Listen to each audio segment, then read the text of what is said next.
Good shot. I think you've chased him into the ravine. Shall we go after him? No. We'll head to the upper ridge. He'll come to us, like they always do. Right, sir.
Right there in the brush.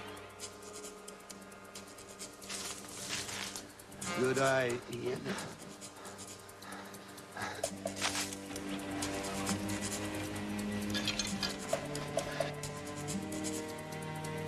I hope Mr. Adams is smarter than that.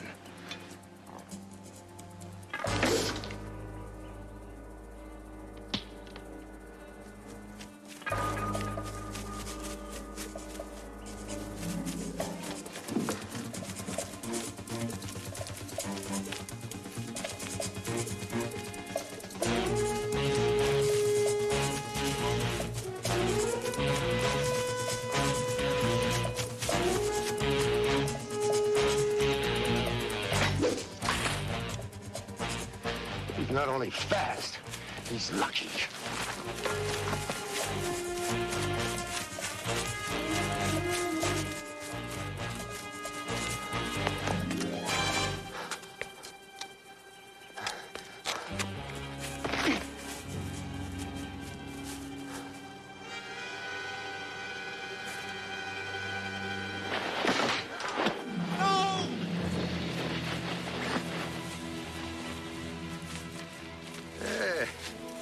You are really very good.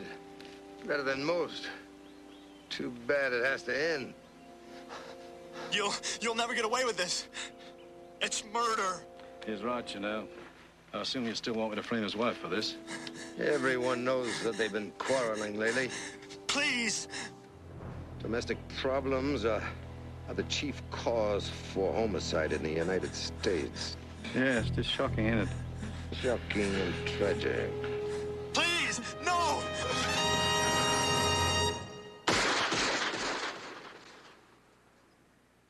Nice backhand. Well, I'm just getting warmed up. For what? Well, I thought maybe we'd work a little. I see you've got a court reserved for us.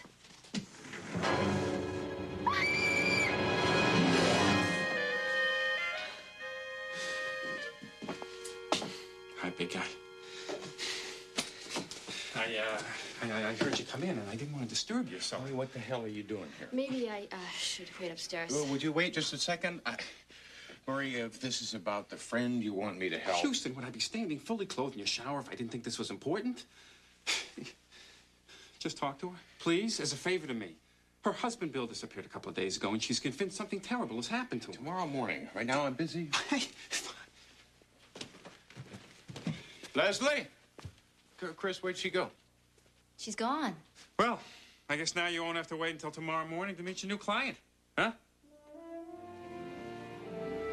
Her name is Dee Dee Adams. She was one of the top college tennis players in the country. far cry from center court. Knee problems forced her to quit. Now she's a business manager for pro athletes. Husband's her big billing, William Adams. He's also a tennis player. I recognize the name. They met in college. Dee Dee's been managing his career ever since. Got him into the pro circuit, paid his bills for the tour, pushed him into the right circles. He won a couple of important tournaments recently. It looked like things were just starting to break for them.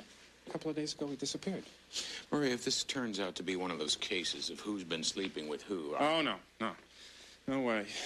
This one's got foul play written all over it. Trust me. I understand the deal. I'm not just Bill's wife, I'm also his agent. I know we agreed Bill would be in the tournament, but have you ever tried playing on a pulled hamstring? Well, you should try it sometime. Oh, I have got to quit making these excuses for him. Any word from Bill? Nothing. Just like a little boy. If you don't keep your eye on him, he gets into all kinds of trouble. Somebody who plays tennis as well as he does, you'd think that he'd have his act together enough. Murray, where is he? Everything is going to be all right. Dee Dee, I brought my friend. I'm sorry. The detective. Houston, right? Right. Nice to meet you. Okay, have you spoken to the police about this? Oh, yes. I've filled out all the forms. Name, age, description, last seen at. But do you know how many missing persons they're looking for at any given time? Desk sergeant handed me a file 3 inches thick. Dee Dee, I'm going to have to ask you a question. Are you sure that your husband didn't leave by choice? Absolutely not. The police asked me that same question. What is this? Everyone thinks he ran out on me.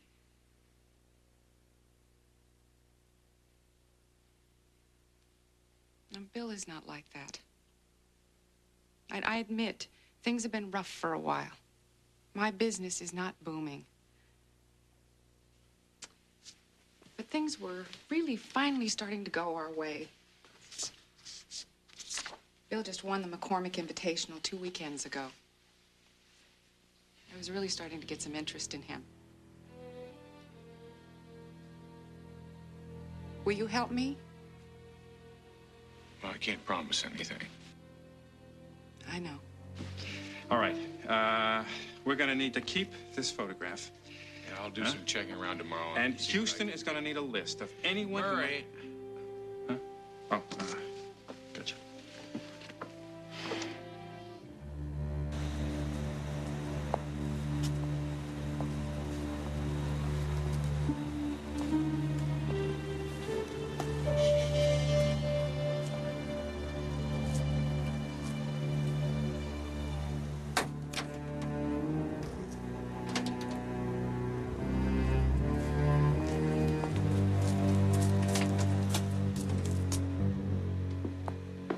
You're gonna need to start somewhere. I would suggest Bill's club, the Cliffwood Country Club. He works out there almost every day, or at least he used to. We don't know for sure that anything's happened to him. This is gonna sound corny, but whatever business difficulties Bill and I may be having, we have never, ever let that interfere with the fact that we love each other very much. And he would not leave without saying anything to me. If anyone can find him, it's Houston.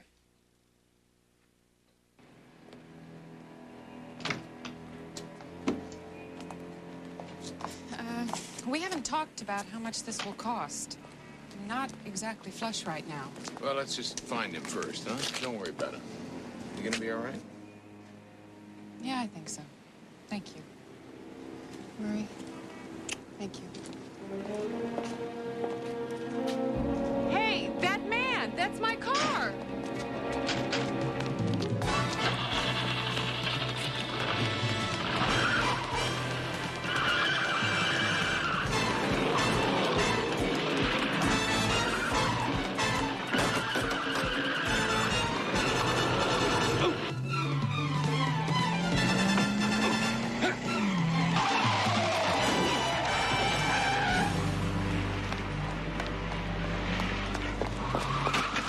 You all right? Yeah, I think so.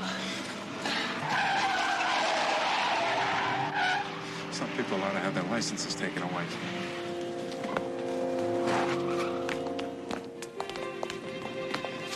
what's the matter?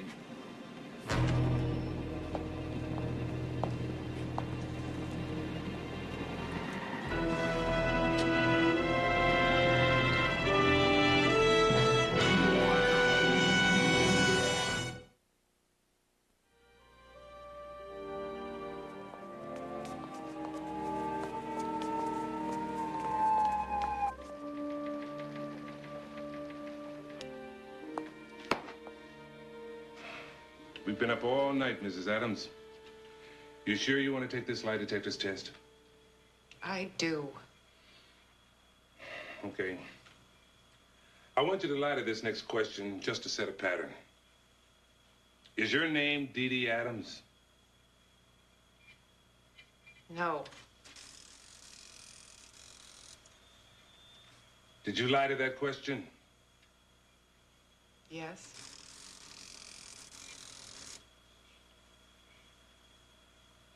Did you kill your husband? No.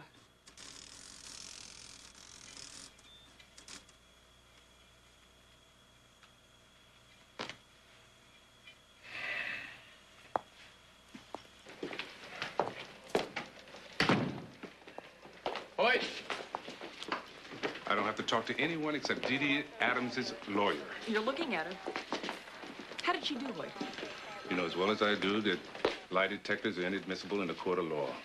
How did she do? She passed. And you're still holding her? Of course we're holding her. We caught her red-handed with the body. No, you caught her red-handed. I saw a guy standing at the trunk of her car, Hoyt. Did you see him put something in? No. He was stealing something, got caught in the act, and started to run. He tried to kill me. Since when does a two-bit crook have a conscience?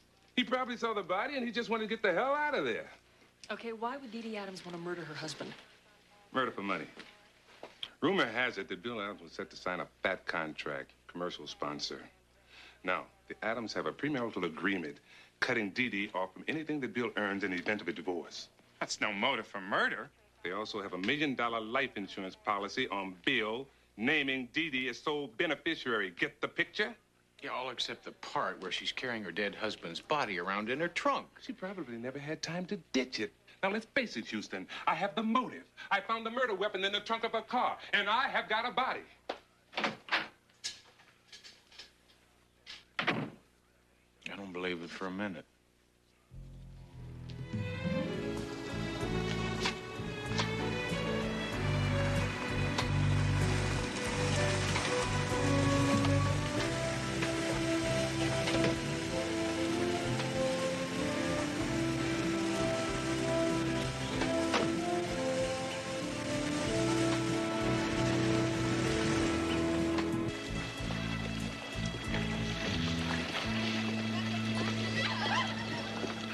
Are you through already?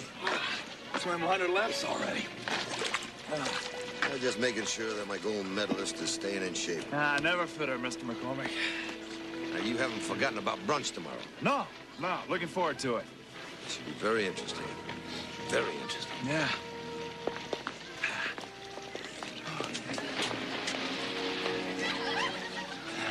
She's tight. Nick Gifford? That's right. My name's Matt Houston. I'm a private investigator. I thought I might ask you a few questions about Bill Adams. Club manager said that you two were friends. Yeah. Girls, you excuse me 1 second. I'll be right with you. Yeah, we lift weights together, work out sometimes. Why? What's the matter? Well, he was found dead last night, murdered. No.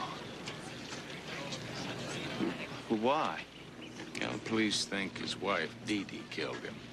Look, is there someplace we can talk? Yeah. Let me put something on. I'll meet you by the clubhouse. Thank you.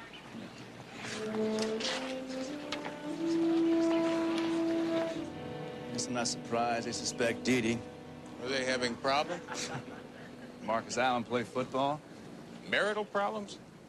Marital problems caused by business problems. Bill thought Dee Dee was holding him back. He told you that.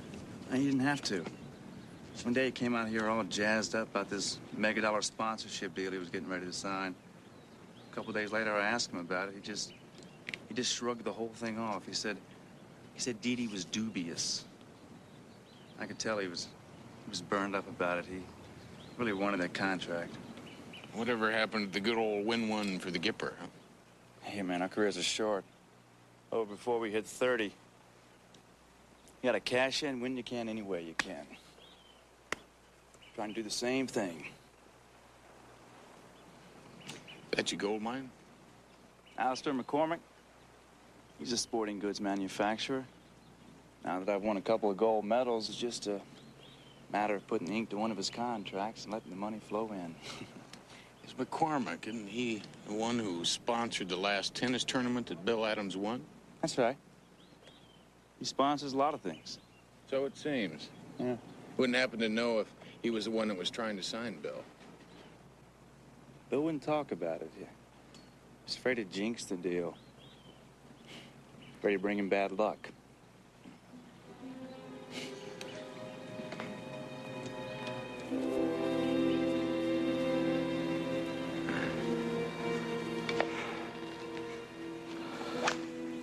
The man who's talking to Gifford is the same man I scraped off my van last night. He's a private detective named Houston.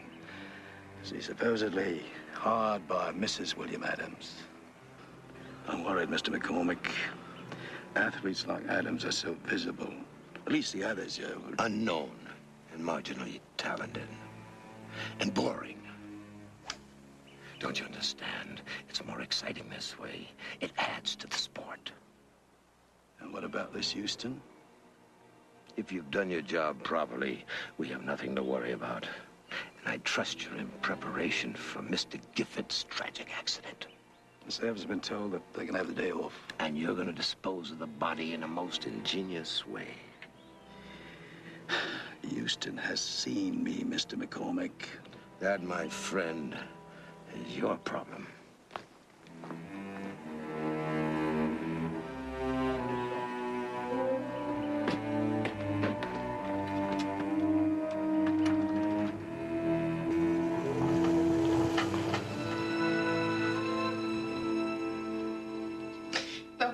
Is so stupid, really.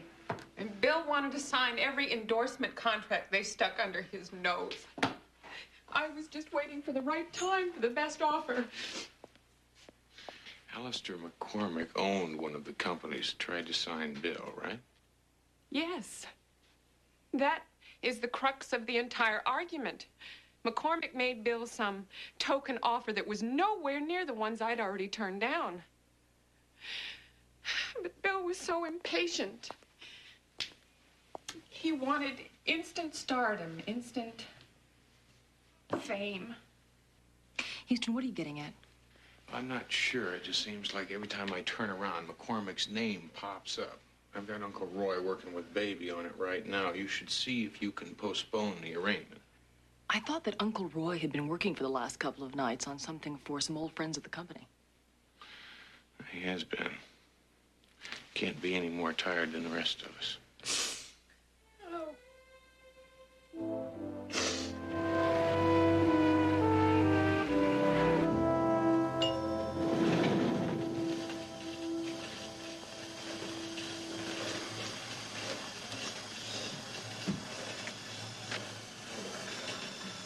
Good timing.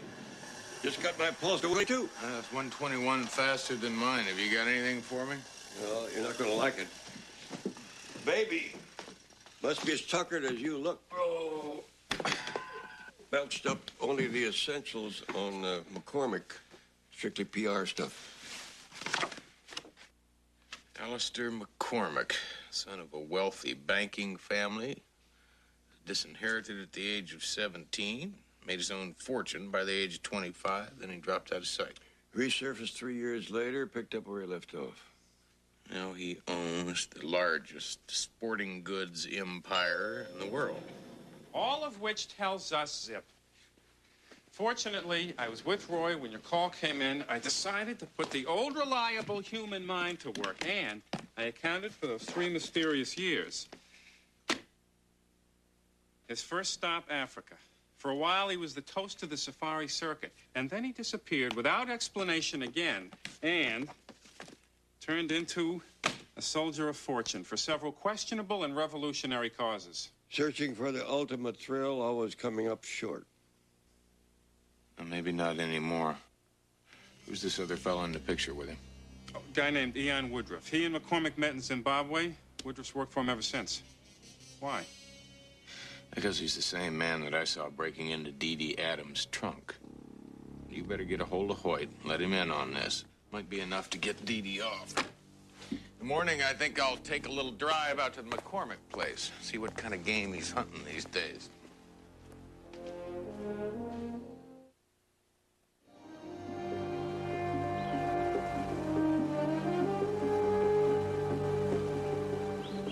$75,000 a year.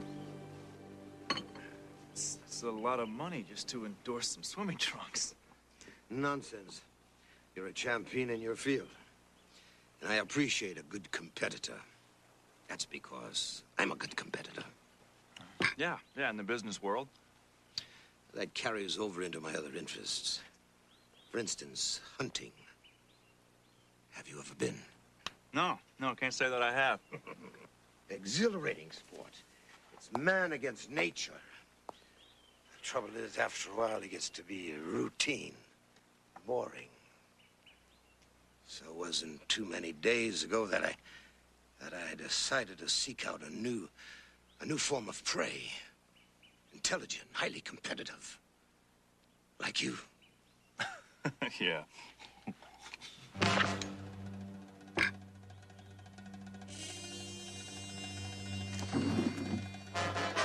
You're insane, man. You can't get away with this. Oh, yes, I can, Mr. Gifford. You see, unfortunately for you, your house is being burglarized at this very moment. And you'll be walking in on this trigger-happy felon. A tragic end to a very bright career.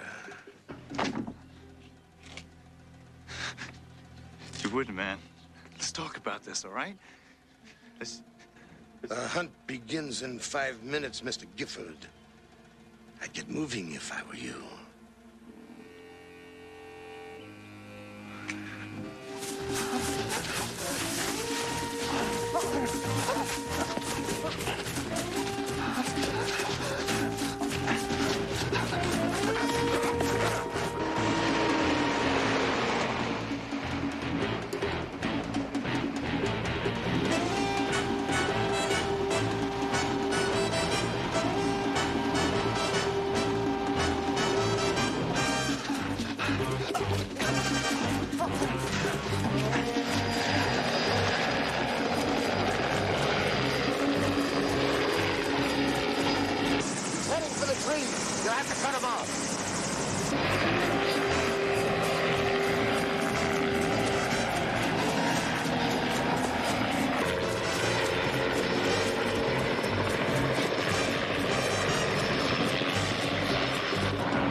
Private eye.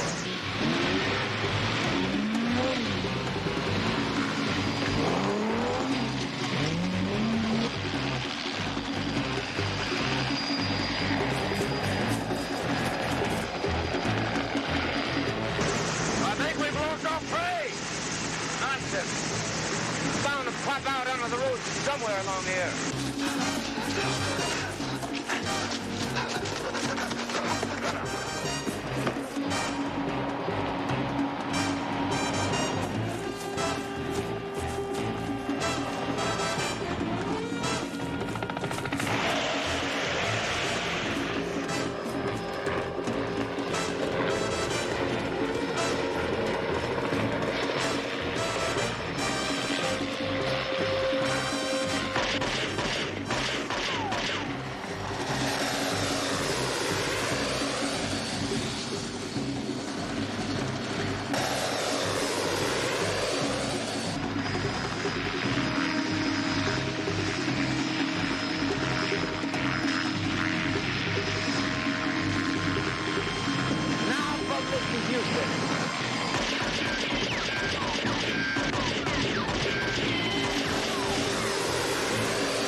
baited the trap. You know that Mr. Houston, he'll be a very challenging quarry. But he saw what happened, he'll call the police. He saw what happened, but not who. There's no way he can see in our faces. The police can do nothing. Well, you think Houston will come back? I'm sure of it. When he does, I'll be ready for him.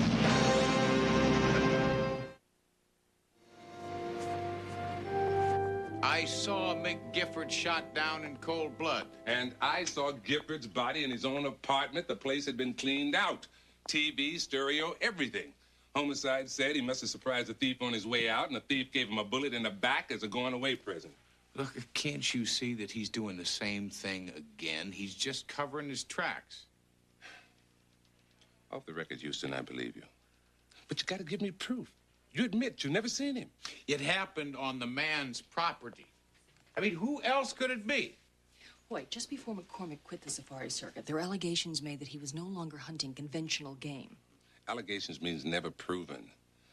As you said, the man covers his tracks. Look, 3 natives never came back from one of his hunts. On another hunt, a fellow hunter disappeared. Now, that is fact and not allegation.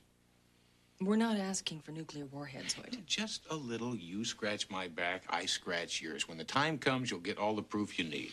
Is it a deal? Half a deal. My back ain't itching yet. It will be.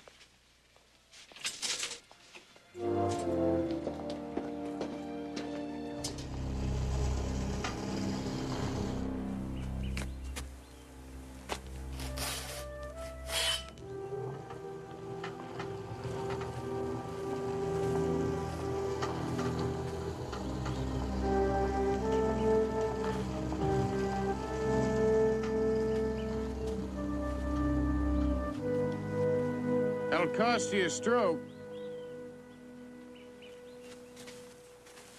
Mr. Houston, isn't it? Haven't you got anything better to do than to find rule violators of the PGA? Well, I promise not to tell. See, I'm looking for a killer, one with an extreme dislike for athletes. Ah, you're referring to that tennis star. What's his name? Adams.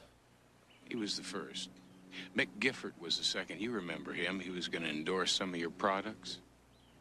Heard about him on the radio. Tragic. We live in violent times. Murderous. Hurling accusations, Mr. Houston? Is that why the tennis star's wife hired you?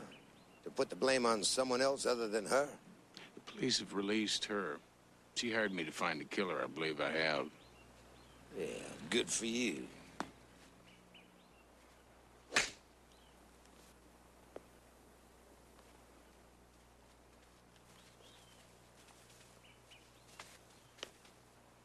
Hell of a recovery.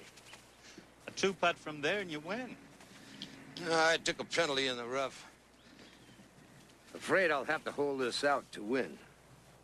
I'm going to prove that you killed Bill Adams and Mick Gifford. When I do, I'm going to hunt you down the same way you hunted them down.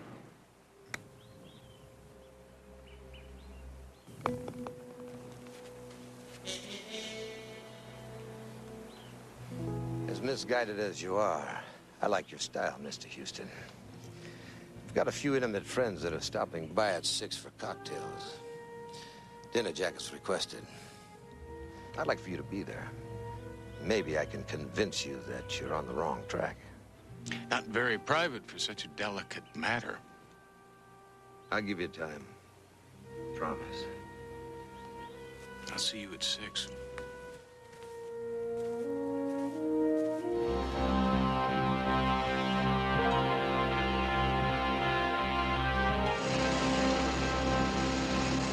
The rain in Spain falls mainly on the plain. How do you guys read me now? Loud and clear. But I'm going to hate myself in the morning for this. No, in the morning you are going to present to your superiors a tape upon which Alistair McCormick will have confessed to the murders of Bill Adams and Mick Gifford. He'll be their star detective. Not if McCormick becomes a triple murderer while I'm sitting here in my car.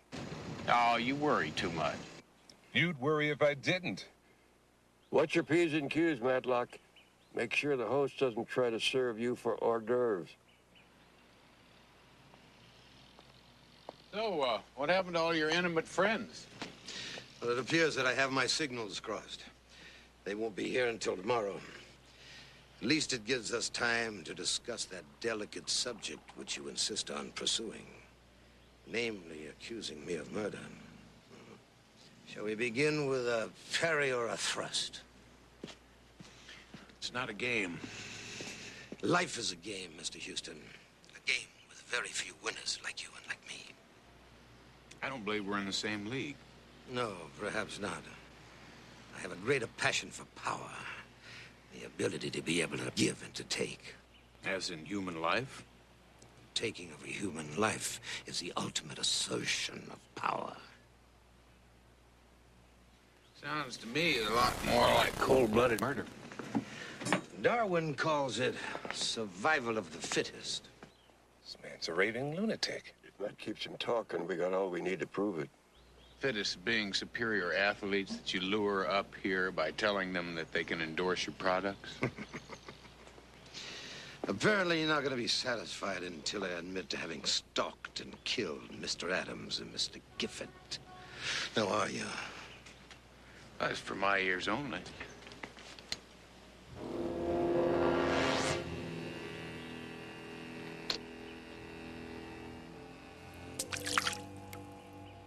It is now. It's dead. It's gone dead. Let's get up there.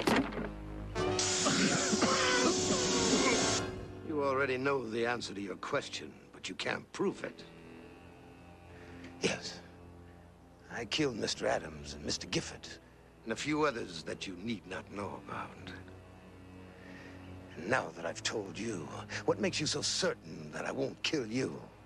Even though you took that bug off of me, my Uncle Roy and a police officer have been listening to everything that you said. They should be here any minute.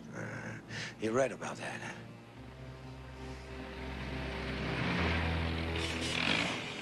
As you can see, I've already dealt with that.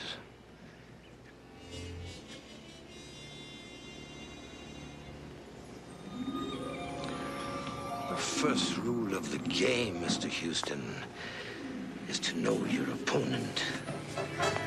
The second rule, never to eat what your host doesn't. It's a specialty of the house. Guaranteed to give you a full night's sleep, which you'll need. The first thing in the morning, you and I are going to get to play my favorite game. Pleasant dreams, Mr. Houston.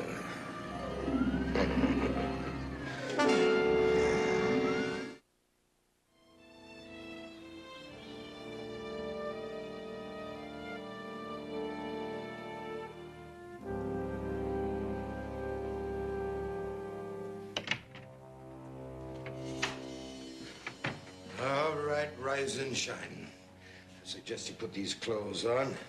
I imagine the ones you're wearing are going to be a little encumbering. What did you do with Hoyt and my uncle? Oh, years taking good care of them. Why don't you just let them go and you can do what you want to with me? I can do what I want with you right now. 10 minutes. Is that enough of a head start? What's that supposed to mean? Well, you came here looking for a killer. I found one. Unless you escape from here, you'll never get a chance to prove it to anyone. Just to show you the kind of a sport I am, I'll even give you this. If you can get off this property alive, I'll confess to all the killings. I'll even let your uncle and the lieutenant go free. What if I don't make it? Well, then, I'll add you to my trophy collection, and I'll place both of them on either side of you. I hope you haven't lost those moves that won you the Heisman. It'd be a shame to make this a quick kill. Oh, believe me, I won't disappoint you. Oh, good. Good boy.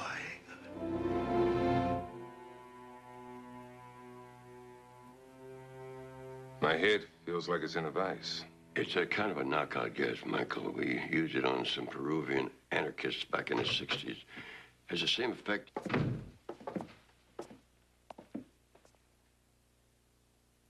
Good, you're awake. You should have killed us while you had the chance. Well, you're not in a very menacing position, are you? What are you planning on doing with us now? Depends on how your nephew fares with Mr. McCormick.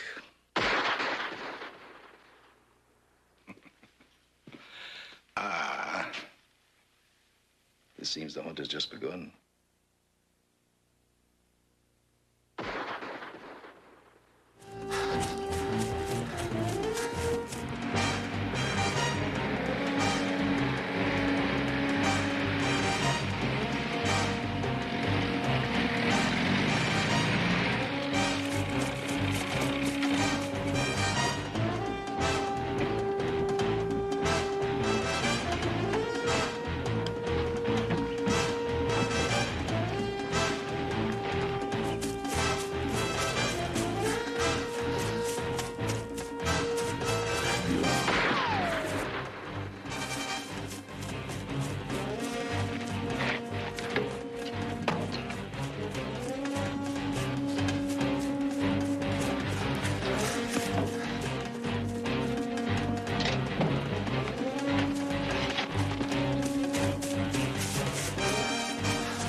You're making it too easy for me, Houston.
Touche, Mr. Houston.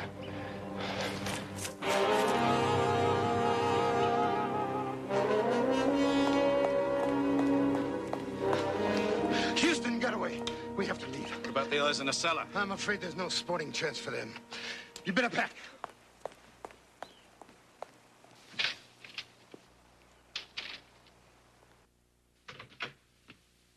My nephew? He was better than I thought. He eluded me. No point in killing us.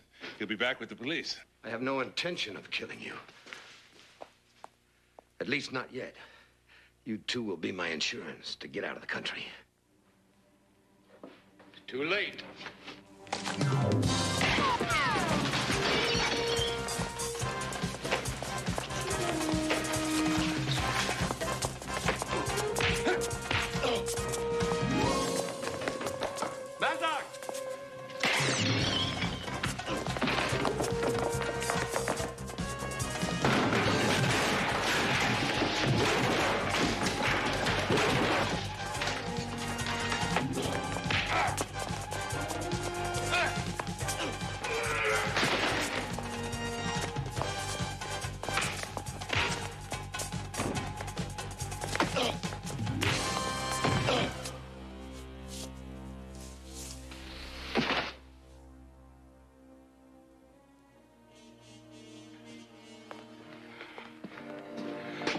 All right? Sure, how about you?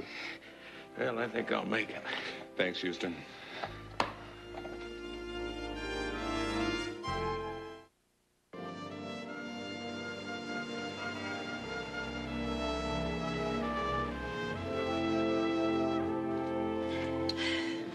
I'm sure it's gonna be okay.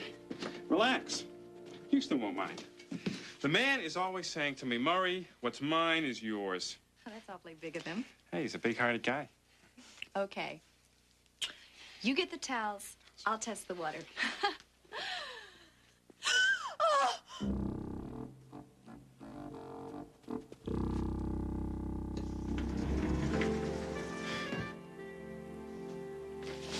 You know, Murray, I thought we had an arrangement. I mean, I was supposed to help you with your friend, and you were supposed to help me with all the IRS paperwork. Yeah, I know, but can't I wait a couple of hours? Please, big guy, have a heart. Oh, I do.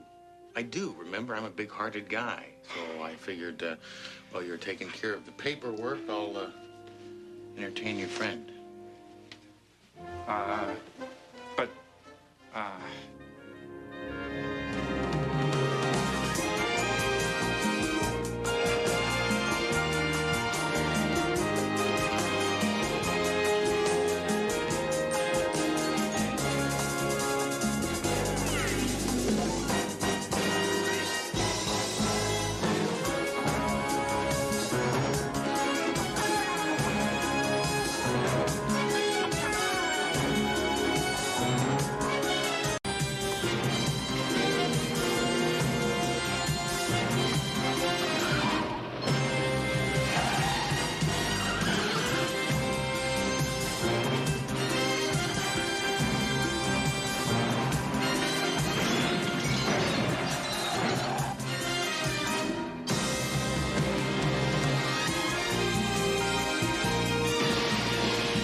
I feel like a kid when I wear my kibbies.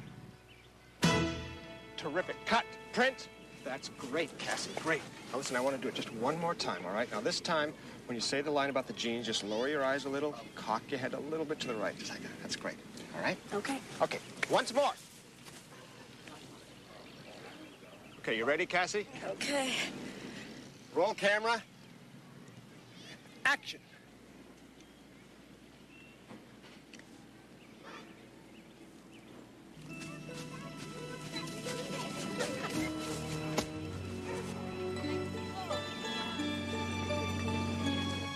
Cassie, what are you doing? Johnny?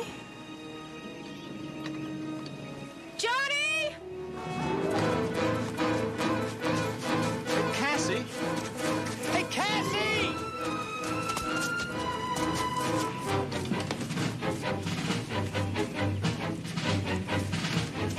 Johnny! Johnny!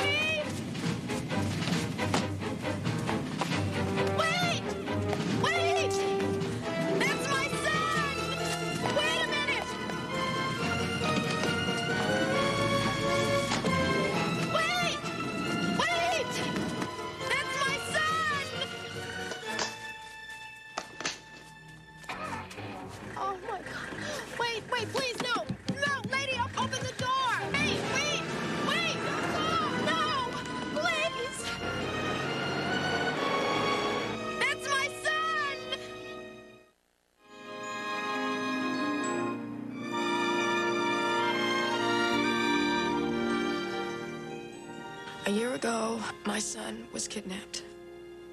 It happened in New York. That's where I live. There was no ransom note, nothing. He was just gone. Stolen. Tell me what happened this morning. I saw him in the park. You sure it was him? Of course, I'm sure. I dream about him every night. In New York, a part of me is always looking for him, but I never expected to see Johnny here.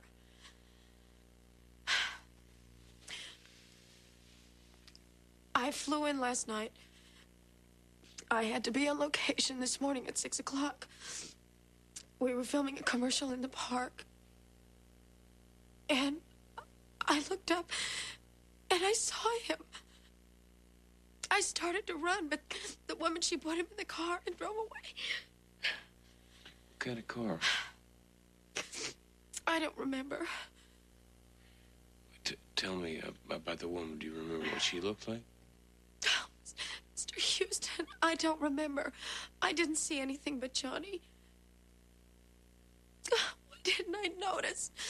I am so stupid. Why didn't I notice? No. All right, just take it easy, huh? That's natural. Don't be so hard on yourself.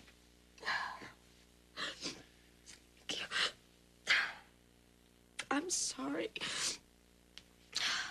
I don't cry like this all the time. This last year has been a nightmare. Johnny is the only family I have in the whole world. Is there a father? No. Yes. Of course, there's a father. But he never really cared. I got married when I was very young. And it was a big mistake. But Johnny wasn't. Please, Mr. Houston, help me. You know, it's possible that wasn't Johnny that you saw in the park this morning. It could have been a little boy that looked an awful lot like him. I know. But one way or another, I have to find out.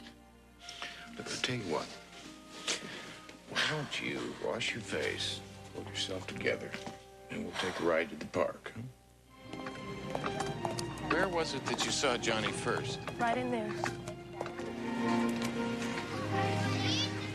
Excuse me. Were you in the park this morning? Please, it's very important. Were you here this morning?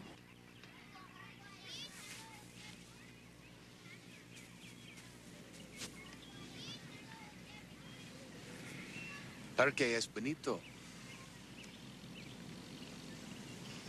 Un buen sitio para pasar un grato. Mi nombre es Matt Houston. ¿Y usted? María Elena. ¿Habla usted inglés? Muy poquito. Maria, were you in the park this morning? Sí. Do you remember seeing this lady in the park this morning? Oh, sí. Claro que la vi. Estaba corriendo detrás de la señora Amsterdam, que vino al parque con su hijito de 2 años. Ella lo quiere mucho a él. Todas las madres quieren a sus hijitos mucho, como yo quiero a los míos. Tengo 8 hijos y 19 nietos. What'd she say? Very interesting thing. She's got 8 children, 19 grandchildren, and a touch of the gout. The woman you were chasing in the park this morning's name's Amsterdam, Mrs. Robert Amsterdam. Seems to think that she's a very caring mother to her son, Mark.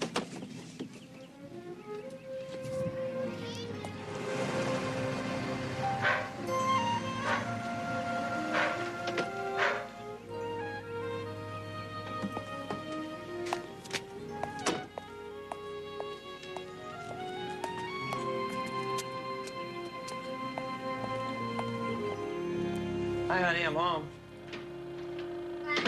Hey, Slugger. What are Robert? you doing? Yeah, hon. Robert. Tried to call you. I was away from the office all day. Something awful happened this morning. What was that? Mark and I were leaving the park, and this girl came running up to the car, and she started pounding on the window. Well, what'd she want? I don't know. She just kept saying, "That's my son, that's my son." Mark? She looked desperate. I just drove away. Well, I'm sure there's just some kind of mistake. Oh, my God. That's her. She's coming here. Oh, okay, look, I'll tell you what you do. You take Mark upstairs and stay there. Okay. Now, whoever she is, I'll handle it. Go ahead, honey. I'm so nervous. Don't worry about it. Just relax. Let me handle it.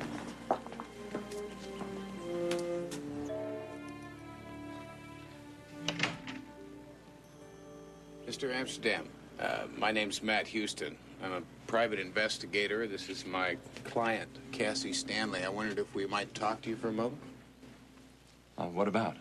Well, it might be nothing, but we're trying to identify somebody that my client saw in the park this morning. Thought maybe you could help us. Believe me, it'll only take a minute. All right, please, come on in. Thank you. Just go right inside. Can I fix you a drink? I just got home from the office. I could use one myself. No, thanks. I'm fine. This is Johnny. Oh, no, that's my son, Mark. Cassie, let me handle this. This is Johnny. I know it.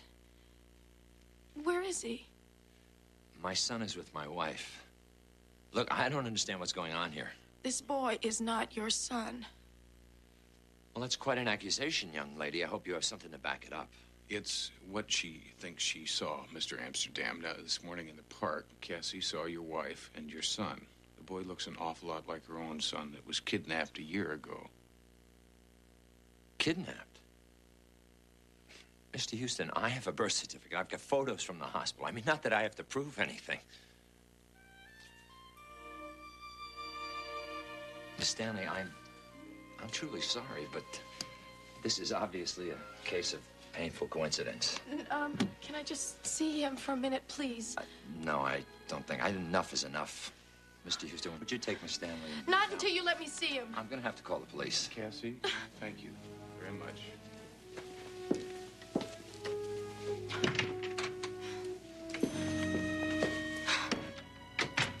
Listen, I don't Cassie, care what... let me handle it. It's gonna be fine. Come on.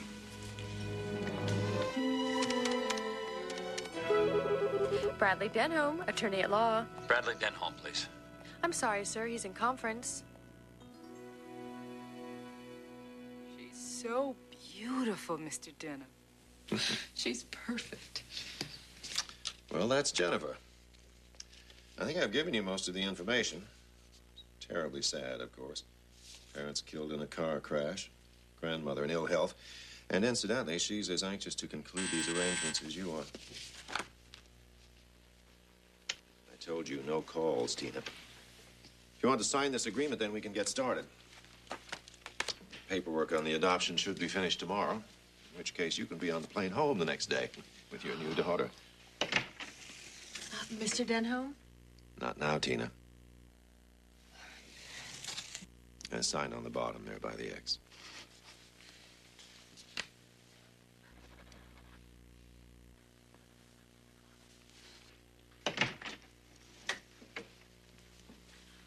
Thank you so much. Not at all, Mrs. Richards. I consider it an honor to play some small part in creating new lives for these poor, unfortunate children. Thank you. Bye-bye. You're a real humanitarian, Bradley. I'm glad you can appreciate that fact, Jake. Go on in. I'll be with the two of you in just a minute.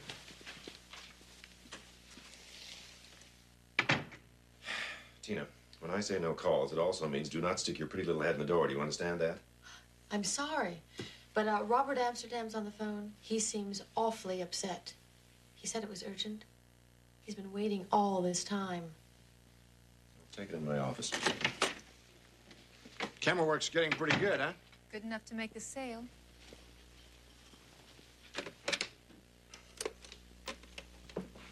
Mr. Amsterdam? Denholm? Listen, I just had a girl and a private investigator named Matt Houston barge into my house. She claims to be the mother of my child. Now, I want to know what the hell's going on here. Mr. Amsterdam, that's impossible. As I told you when you adopted Mark, His mother was killed in a car crash. Then who is this woman and why does she claim to be the mother of my child?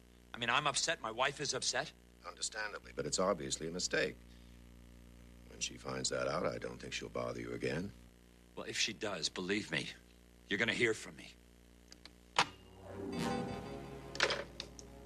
You got a problem? No, Jake. You've got a problem.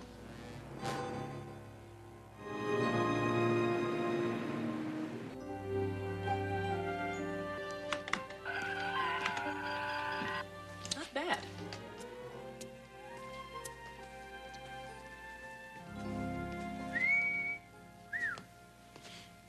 What is a four-letter word for sartorial splendor? Envy. What's the matter, Uncle Roy? Can't stand the competition? On the contrary, I'm happy to see that I'm finally having some influence on you.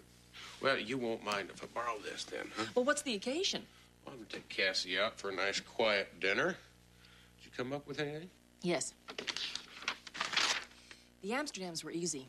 They're society page regulars. He's a stockbroker. She's been involved with charities, mostly for children. They're respectable, well-liked people. But on the other hand, Cassie may be given to imagining things. Are you trying to tell me that she imagined this whole thing? That she imagined having the baby? No, she had the baby all right. New York Doctors Hospital, August 28, 1982, and he was kidnapped July 2nd, 1983. Houston, since then, she's been to the police and claims that she has seen her son on 17 different occasions. At first, the police ran down every lead, and then after a while, they just stopped listening. I don't see how you can help her, Matlock. I can take her to dinner. I can listen.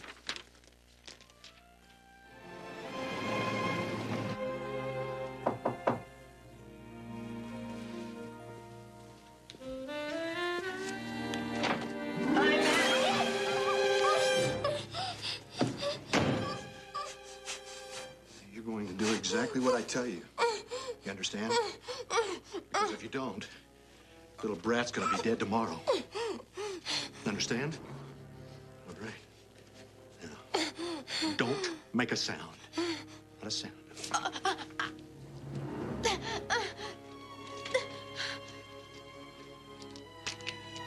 want you to put these in your mouth.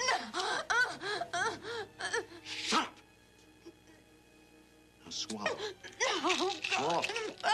Swallow.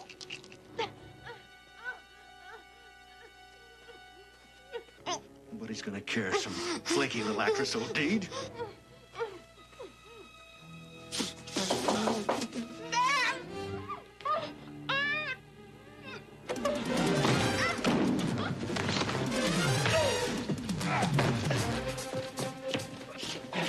Are you all right?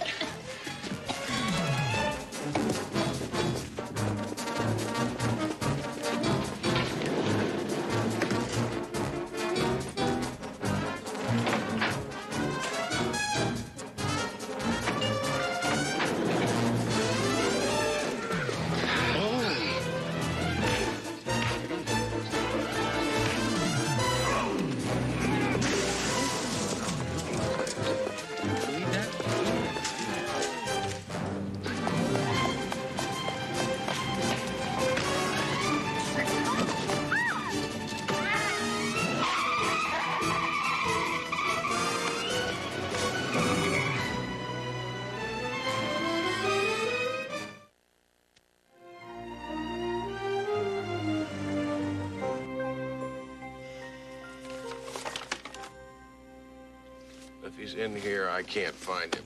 Well, he might not have a record. Or you might not have gotten that good a look at him. Wait, I didn't imagine this.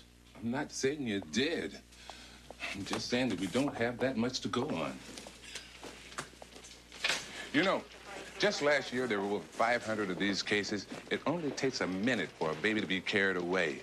And every day that goes by, that kid changes, which makes it harder and harder to identify them. Cassie can identify her son. He's got an unusual birthmark on his back. So you said. But before we can go back to the Amsterdams, we've got to be able to prove that that is her son. CJ's got baby working on it right now, back checking hospital records. How's Cassie doing? She's sleeping. They changed her room at the hotel, put a guard on the door. Took a while to calm her down. I know how she feels. It's nothing like the pain of a child being missing. I've been there, I know. You die a little bit more every minute they're gone.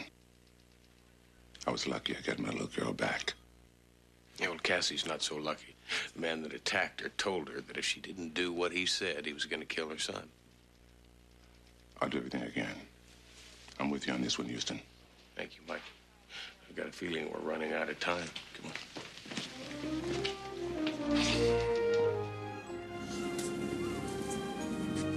Right? It's so peaceful out here. How you feeling? I'm not sure. Last night seems like a bad dream, but I guess that's just wishful thinking. Because this morning I woke up and I had a dull pain in my heart. You know, that's natural. You've been through an awful lot. You're a very kind man. I know that sounds silly, but it's true. You know, last night when that man was trying to shove those pills down my throat, I tried it once. Right after Johnny was kidnapped. I took a bunch of pills. See, I thought it was my fault. If I'd only watched him... It was not your fault. Afterwards, I knew I couldn't live with that guilt. I had to be there for Johnny If. When he comes back, huh? Yes. When. Thank you.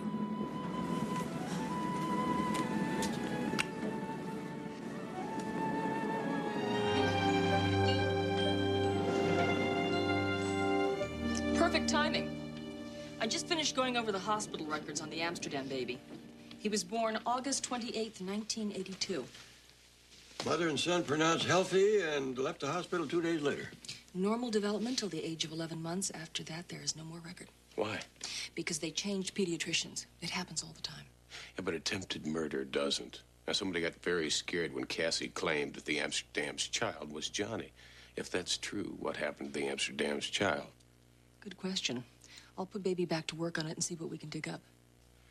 First thing in the morning, I think I'll try going directly to the source. Okay, sweetheart. Let's dry the feet up. Mrs. Amsterdam. What do you want? Please, I just want to talk to you for a minute. About what? About mothers? A very special kind of love that they have for their children. I can see that you love your son. Of course I do. Let me tell you a little story about another mother very much like you. Loved her son very much till her boy was taken away from her. Stolen. Why are you telling me this?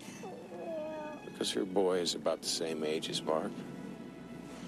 Same blonde hair, blue eyes. I don't want to hear about this. You know I'm right. No. I love my son. And that's why you can understand the pain and the anguish she must be going through of having her baby taken away from her. Please, if you feel like talking, just give me a call, all right?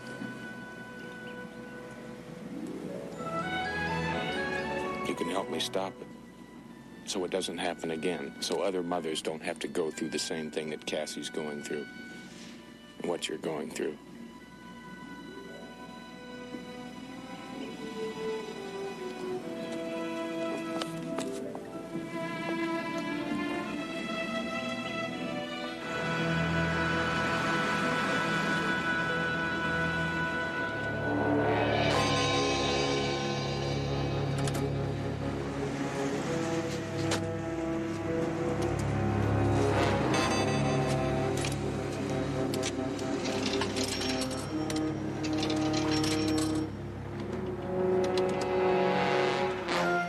Ice cream, Jennifer?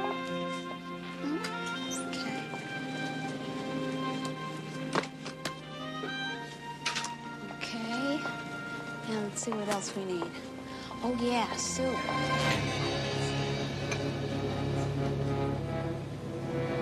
like it, Denham? What's not to like? This South American couple is willing to pay any amount of money for a nice little boy. And their contact is coming tomorrow. This whole thing is about to blow up in our faces. Yes, thanks to the job you neglected to finish on the Stanley girl last night. Well, it wasn't my fault. Everything was going fine until that P.I. Houston showed up. And saw you, which is all the more reason to get the Amsterdam boy. No, we ship him south tomorrow. Houston has nothing to work with, and we get out of town with enough money to live the rest of our lives. The Amsterdams are going to scream their head off. Not if they can't. Now, you take care of it, Jake.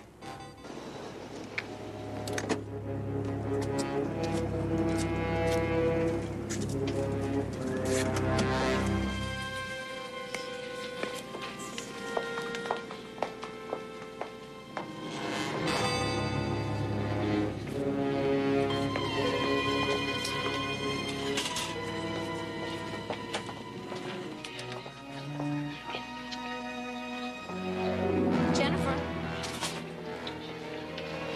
Jennifer? Jennifer? Where's my baby?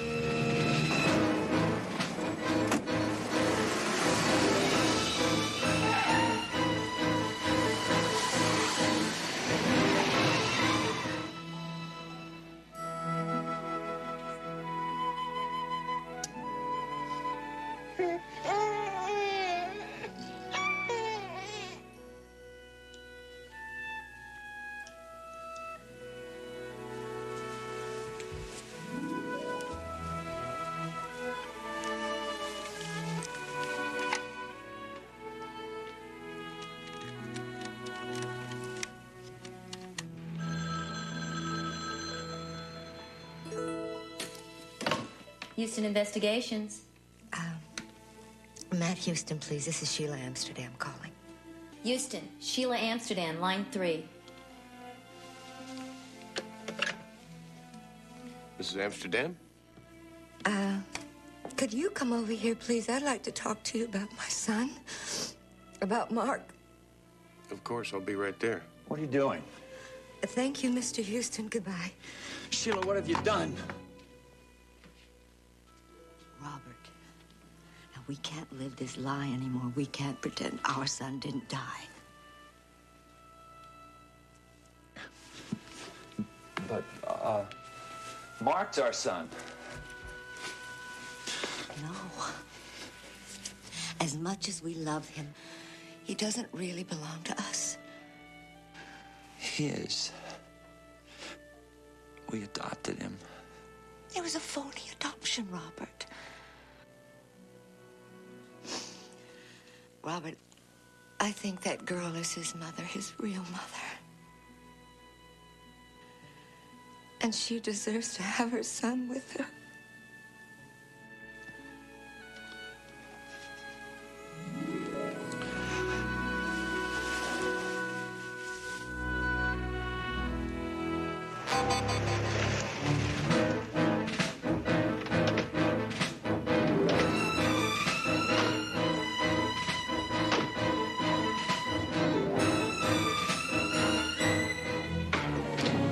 What's going on? What are you doing? Don't be a hero. Got the baby? Listen, kid.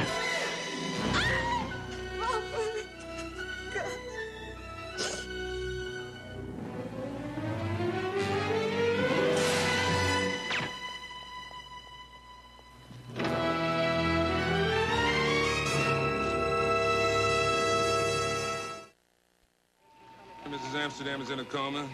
Paramedics got her vital signs patched through to the hospital. She got a 50-50 chance. CJ just told me that you saw Johnny. I saw a small boy. Was he all right? He's fine, but we still can't prove that it's Johnny. Now, the hospital records show that the Amsterdams had a baby boy. They also show that he died of crib death at 11 months. What? It's a copy of the death certificate. I did some checking, Houston, and found that filed under Sheila Amsterdam's maiden name.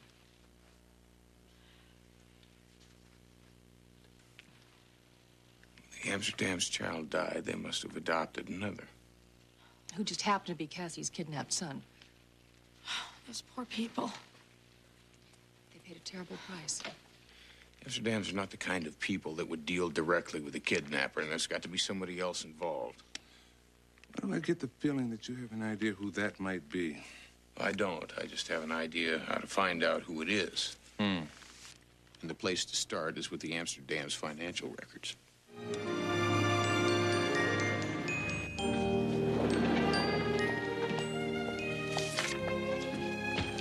Found it. Found what? Name of Amsterdam CPA. Did you get me out of bed just to tell me that? Illegal adoptions cost a whole bunch of money. I want to find out who the middleman is, who Robert Amsterdam paid a large sum of money to around the time of the adoption. Logical. But it seems to me that kind of information would be confidential. Logical. I'll change. Something dark would be appropriate. Logical.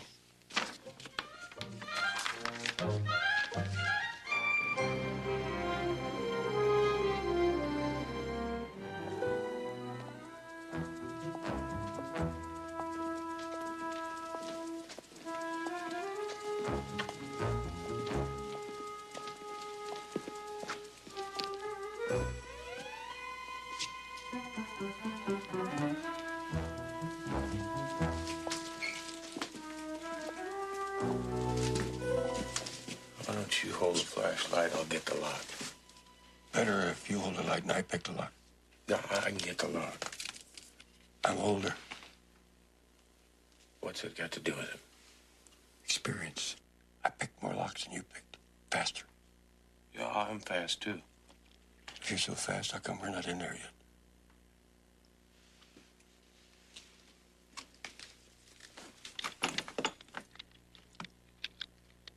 Could have done that. Could take all night to find that Amsterdam file. Why don't you start here, and I'll start over there. I'll start down here with the A's. As in Amsterdam. I could have done that.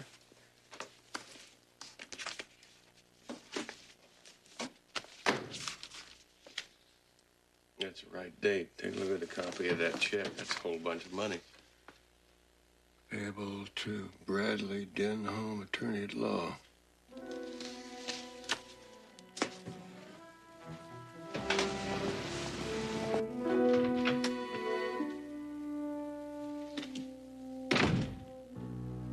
Who are you? Name's Houston. Want to talk to you about adopting a child. I do very few adoption cases. How'd you get in here, anyway? I walked. Your secretary seems to have a fascination with the coffee machine. Now, these few adoptions that you do, tell me something. Where do you get the kids? From poor unwed mothers anxious to find excellent parents for their babies without burdensome paperwork. Black market babies. Is there a point to this? I want a kid, Denholm. Somehow I don't think you qualify as an excellent parent. Somehow I don't think you're qualified to make that decision. Now, I want a kid.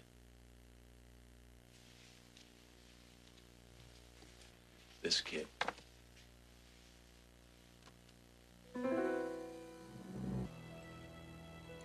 I've never seen him before. Oh, not only have you seen him, you stole him from his natural mother.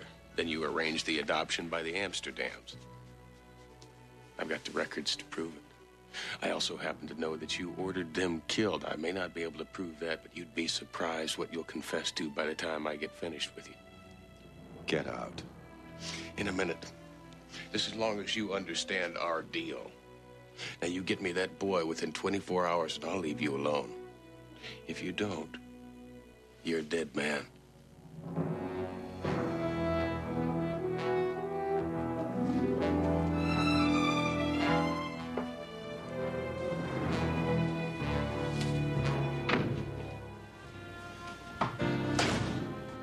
How'd it go?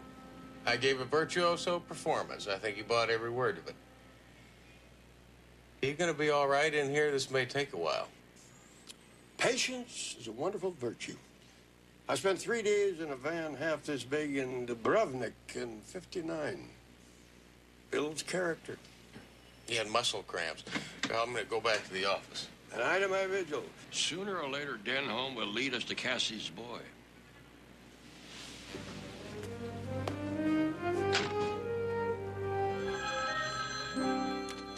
Houston, line 2.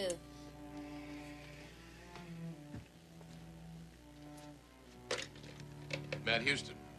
I've been considering your request in regards to the child. You're a very persuasive man, Mr. Houston. So get to the point. There's a construction site at 34th and Edison.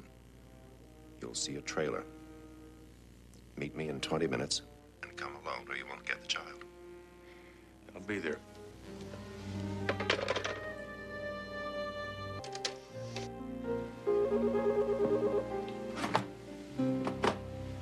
I hope this is good news. He wants me to meet him at a construction site, 34th and Edison. I know the project. Abandoned and condemned. It's a setup, boy. Take me with you. And I want you to stay put, right where you are. Now, if Denholm thinks that I'm out of the way, he might make a move on his own, lead you to Cassie's son. Or maybe not. I can't just sit here. Patience is a virtue. Builds character. And muscle cramps. Be careful.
Mr. Denholm, Jake's on the line.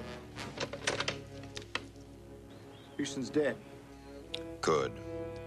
You'll meet me at the house on the canal as soon as you can. Be in Venice in half an hour. Then you can take me with you.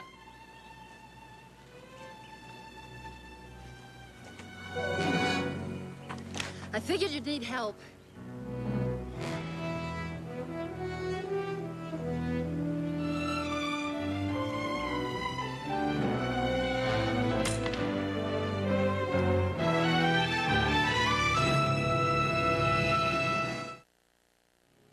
I can handle it from here. Get on back to the house before the kids wake up. I'll take care of him and meet you up there. Pussycat, finally run out of lies.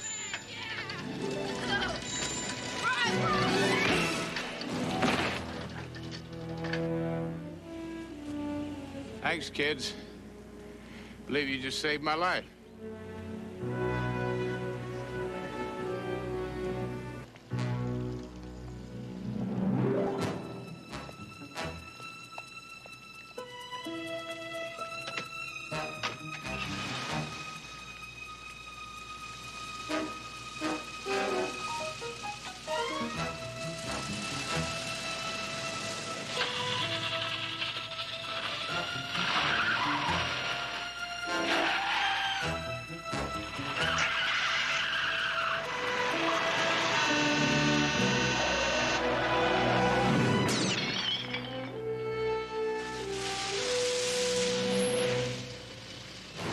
I'm so sorry. I didn't see you. I'll get my car started.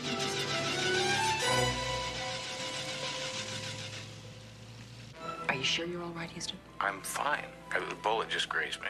All right. Hold on a second. Uncle Roy? Bad news. I lost Denholm. Tell Matt. Roy, why don't you tell him yourself? He's on the other line. I'll patch you through. What do you mean lost him? How? Same way I lost Karpov in Prague, December of '51. Tell me about it later, Uncle Roy. Now, I've convinced Denholm's henchmen to give me the address of the house where they're holding Cassie's boy. It's 232 Sandy Beach Road, Venice. I'm on my way. What'd you do with the henchman? He's in good hands.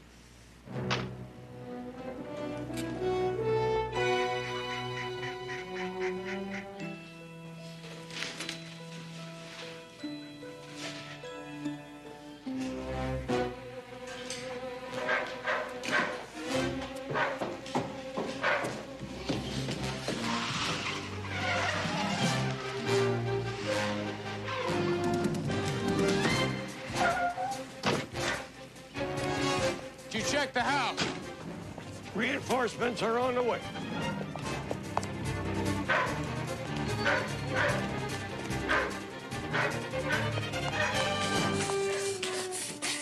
The kids are fine.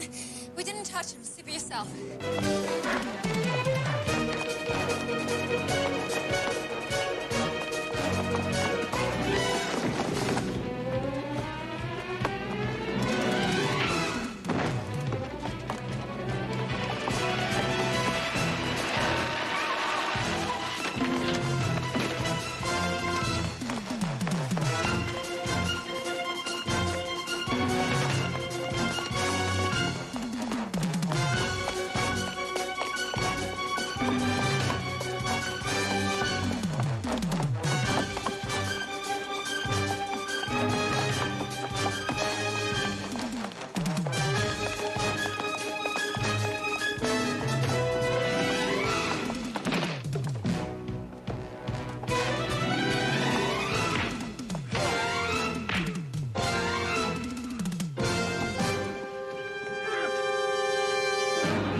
Landing gear up. Over there. What do you think of that? Pretty good.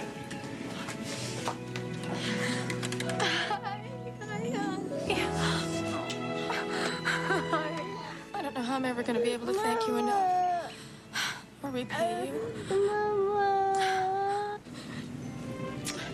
I think you just have.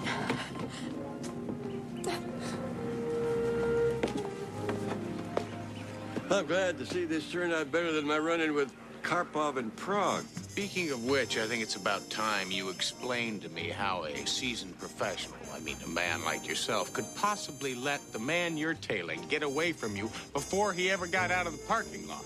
Don't start with me, Matlock. Hoyt tells me you were rescued by a trio of 10-year-olds on bicycles. Well, I had the situation under control. So did I. Besides, there were at least 12.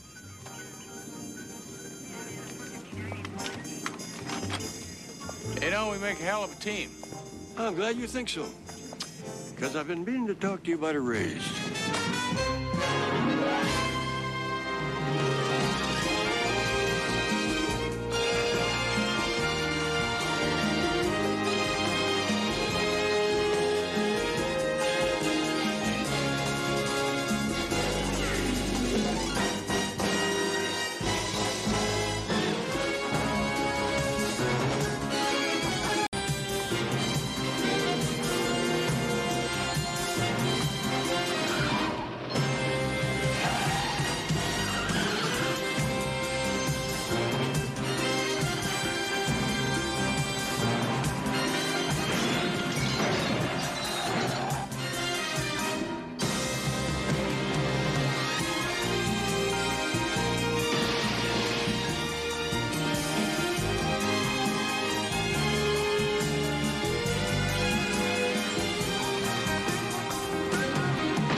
Keep a light on him!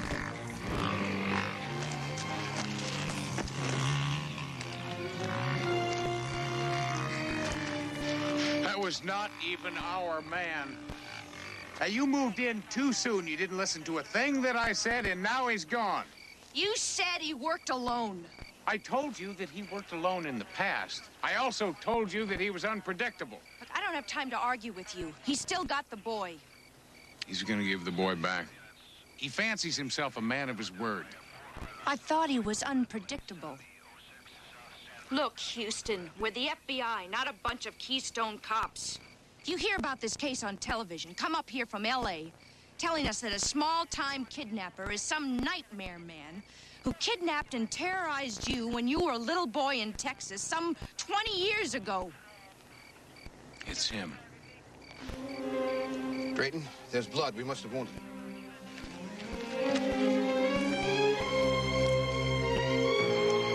He said he'd be back. Just like a bad dream. Now, look, I have played this whole thing just the way you wanted me to, right by the book. And now he's gone. So maybe we'll play it your way the next time. Yeah, well, maybe there won't be a next time, see? I have waited for this for 20 years. Well, where's he gonna go? Where's he been all these years? Exactly where he's wanted to be. Free as a bird.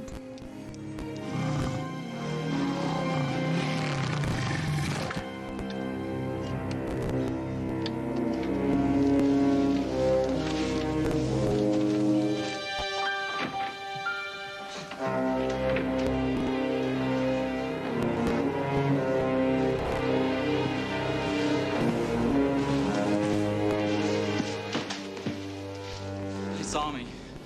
Tried to catch me. But I got away. You let them back here? No, sir, I lost them. You screwed up, Billy. I didn't. I got the money. It's just that they were hiding, waiting for me. There were bright lights. Then I got hit.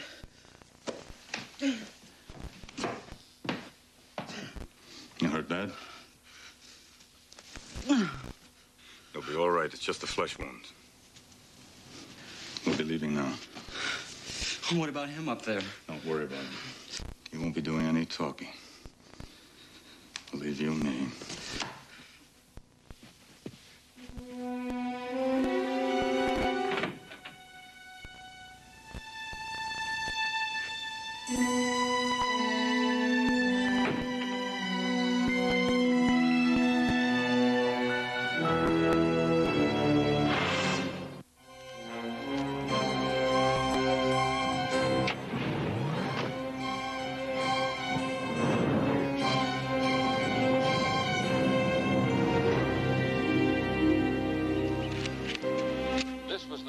Earlier today at a cabin near Silverdale, Oregon, where young kidnap victim Patrick Denton was reunited with his parents after the kidnapper phoned to reveal where the boy was being kept. Carrying $100,000 in ransom, the kidnapper and his wounded accomplice are still at large, despite a statewide manhunt. The Denton boy, who's being held in Portland General Hospital for observation, has been unable or unwilling to describe his two captors. Special Agent Ann Strayton, who is heading up the FBI investigation, has made no official statement and refuses to disclose what progress the FBI has made to date. There seems very little hope that an arrest will be made soon. The doctor said it would be okay. In fact, he said it might help to have you talk to him. All we can do is hope. My boy hasn't said more than 5 words since we got him back. He's not bruised or anything. He hasn't been beaten up or physically hurt in any way. They just scared him. I know.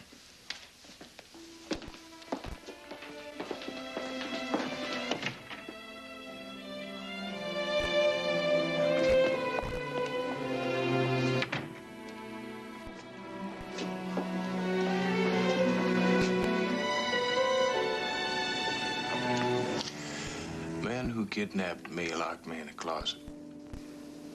Every so often, they'd take me out of the closet, put me into a room, surprised me with a gun full of blanks. Each time, he said he was going to kill me. My God. When they finally found me, I couldn't look at anybody in the eye.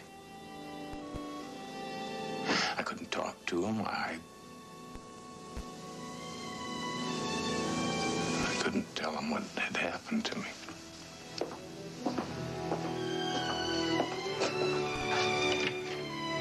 Why in God's name would anybody want to torment a little boy? I wondered the same thing when Matlock was kidnapped. Such a little boy. So helpless to this kind of thing. My brother Bill paid $50,000 ransom.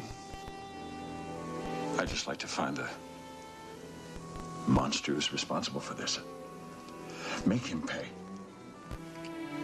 So does my nephew.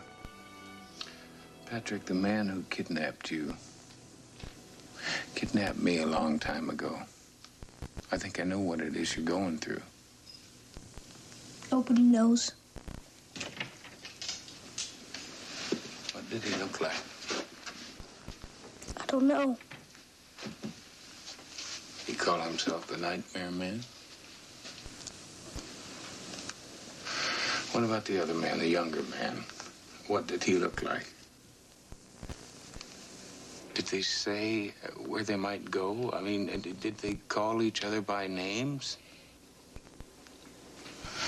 Patrick, I want to catch him. I want to catch him so he'll never do this to anyone again. And I've got to have your help. I can't. He told me. I know. He told you that if you said anything, he would come back. Well, he won't. You're safe now. I'm not. Patrick. I'm gonna catch him, Patrick.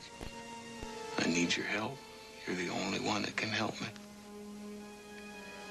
I can't. I can't.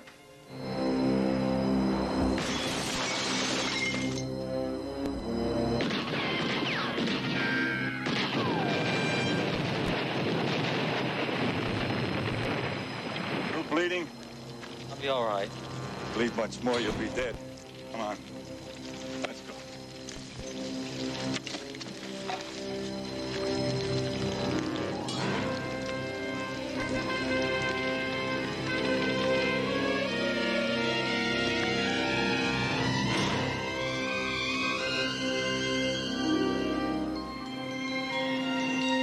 Patrick, this is a sketch that the Texas police made of the man who kidnapped me. Look anything like the man who kidnapped you?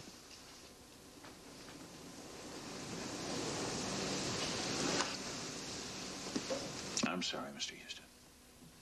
No need to apologize. You're just too scared to talk.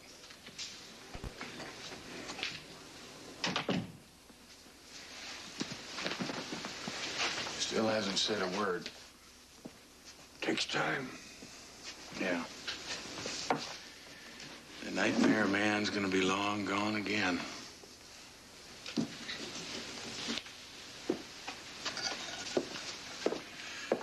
Mr. Houston, I want you to know how much I appreciate you coming up here to Portland and at least trying. I haven't given up yet, friend.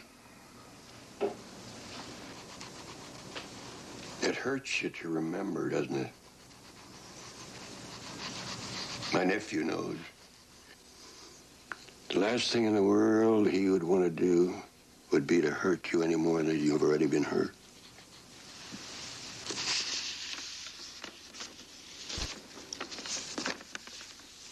Matlock had to think about this Nightmare Man all his life because nobody ever caught him.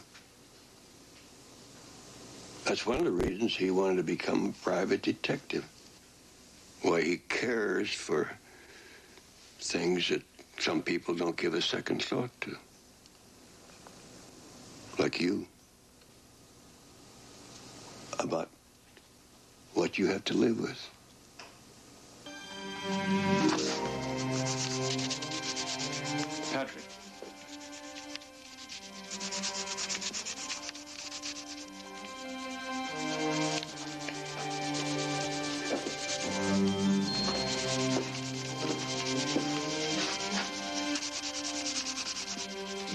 beard. He's drawn a beard. Patrick. God bless you, Patrick. We're gonna catch him. You and me, we are going to catch him.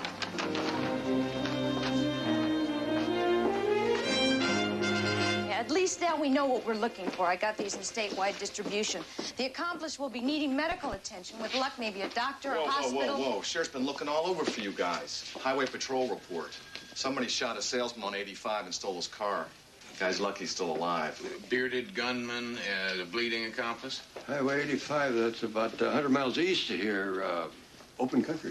He's looking for a town. Yeah, Marysville. It's small, isolated, and it's got a 24-hour emergency.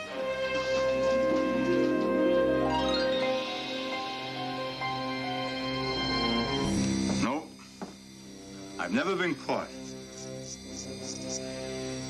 Just a little bit too crafty.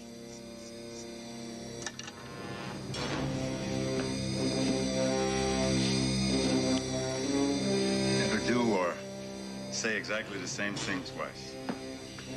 Just keep moving. Don't get greedy. I only take what I need. Nothing more.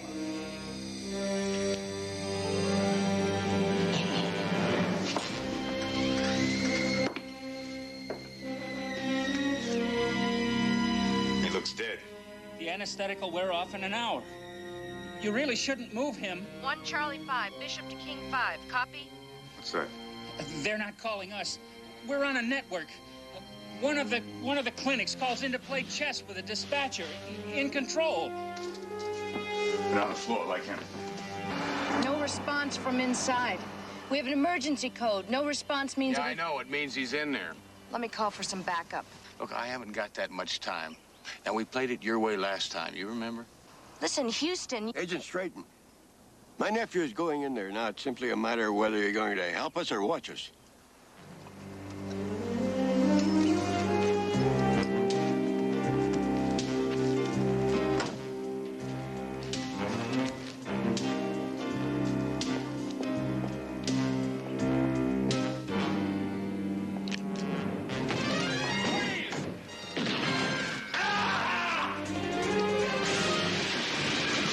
Stay with the kid.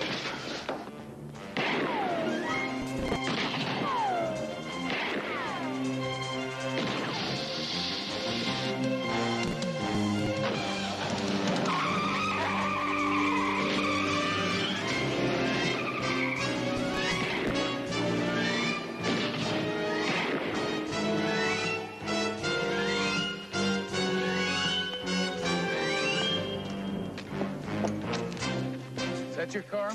Yeah, here. Go. Boy, I want you to get a hold of the highway patrol. See what you can get out of the kid inside. Bamba! Yeah, I know. I'll call you when I get a chance.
Dinner's over.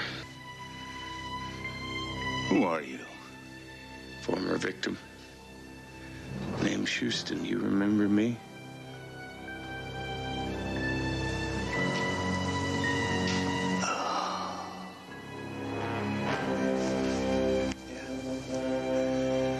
The kid who wouldn't cry. I scared the hell out of you. But you wouldn't cry.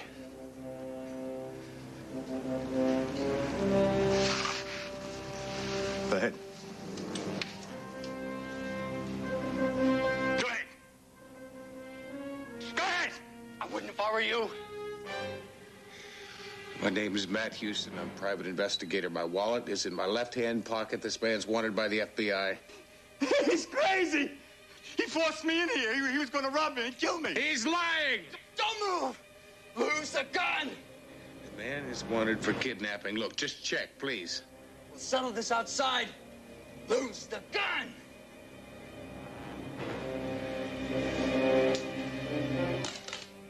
Single file. Towards the door. Slowly.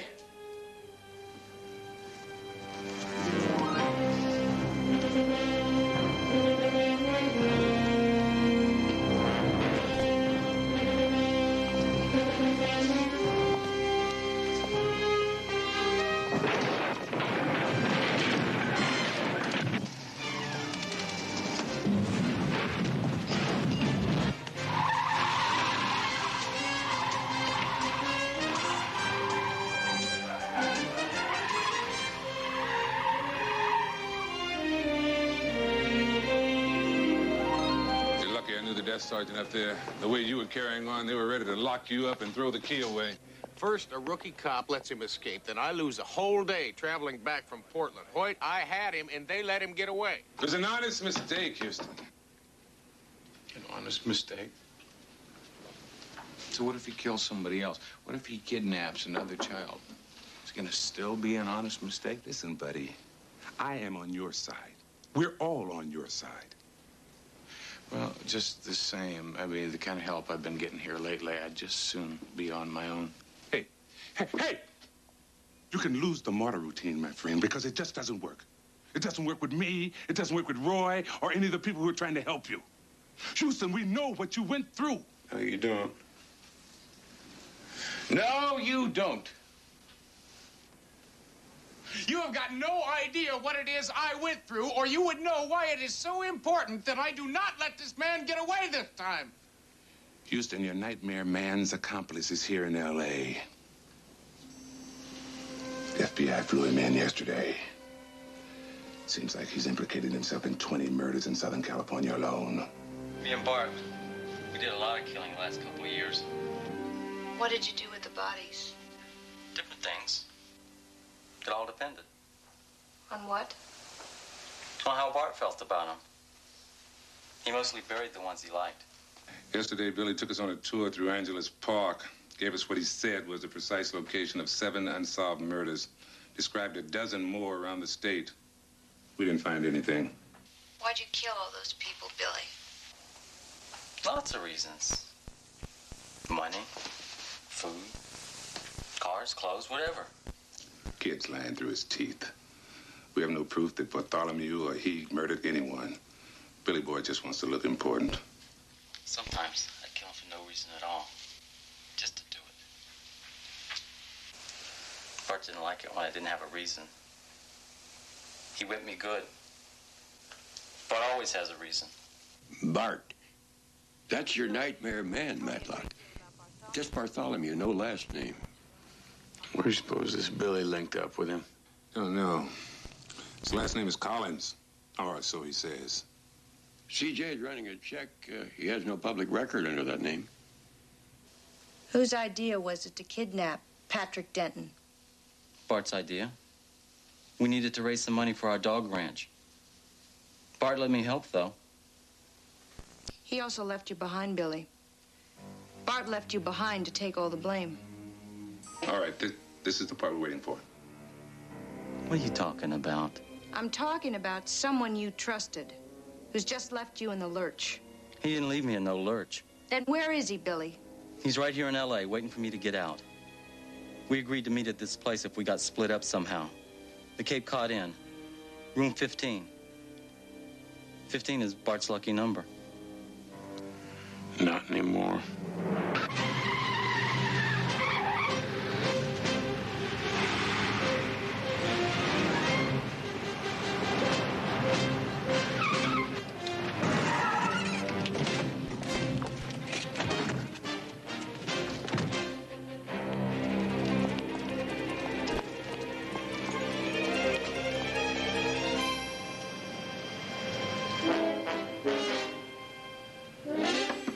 Police, open up!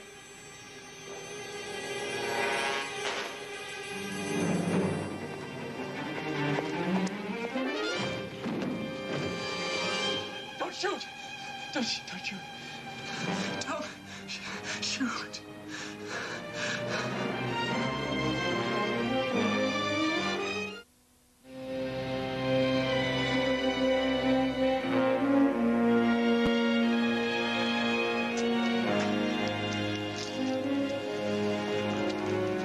Lying. Protecting Bartholomew. Why? That's what I'm going to find out. And this time, I'm going to be the one that's asking the questions. No, you're not. I just received word that Billy's been transferred to a psychiatric facility. A couple of lawyers showed up with a court order right after we left the hospital. Let me guess. We violated his constitutional rights?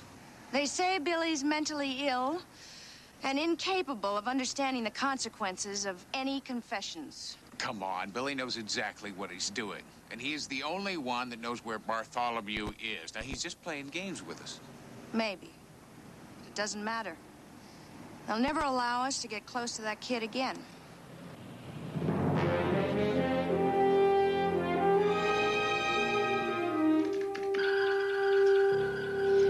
Billy Collins' real name is William Arthur Nelson, Jr. He was last seen 11 years ago, just before he was kidnapped. The ransom was $30,000. His parents took a calculated risk, Houston. They stalled, hoping that the police would catch the kidnapper. Bartholomew. He said that if he didn't get the money, Billy's parents would never see their son again. He kept his word. They never did. And an innocent young boy was slowly turned into an animal.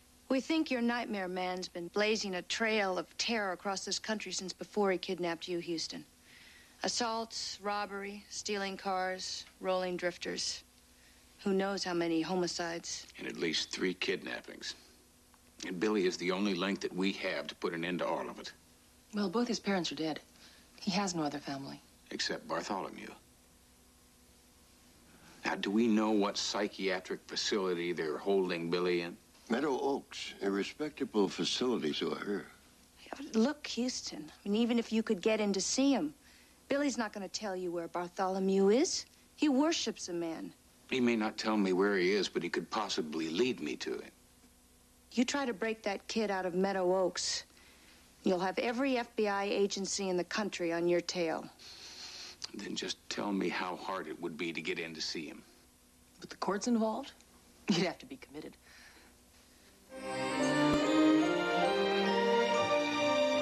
No, no, no, no.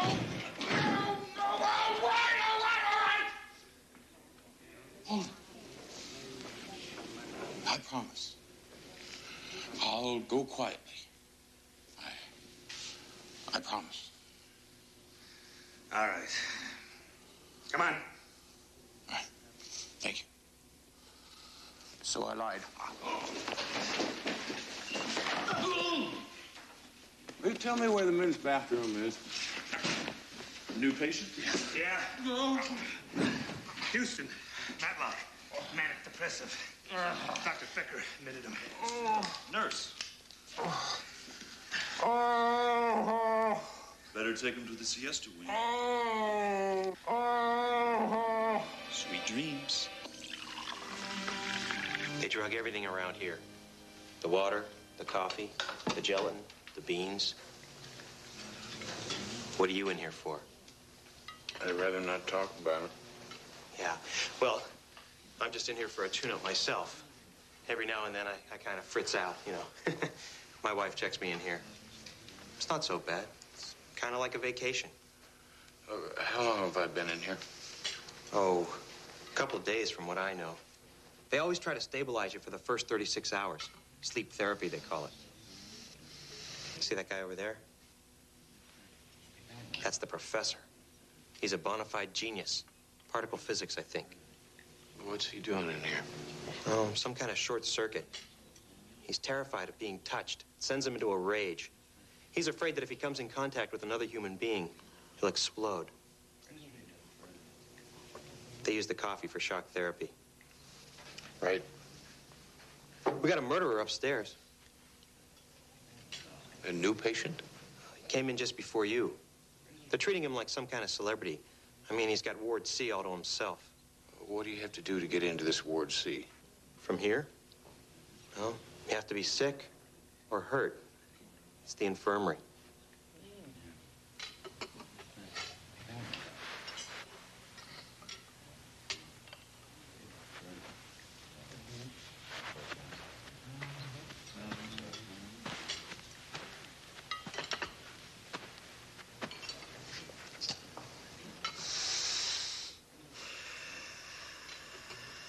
So, how's it going, Professor?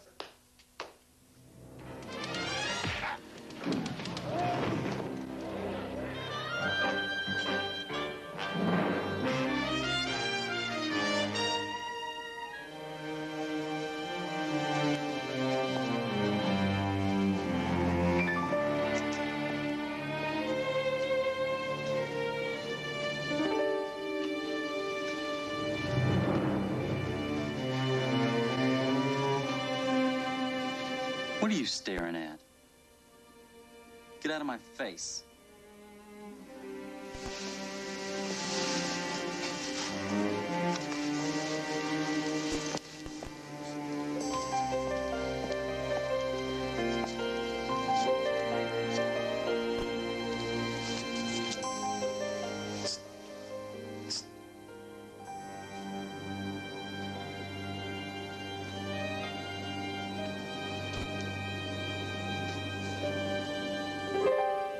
Bartholomew sent me to get you out of here.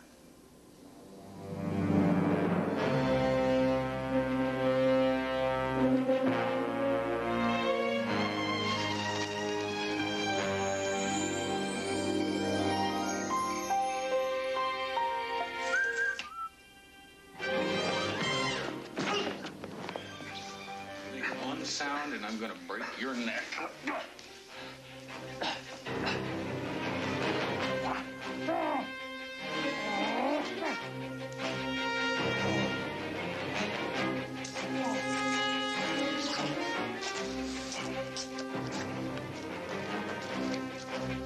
Let's kill him.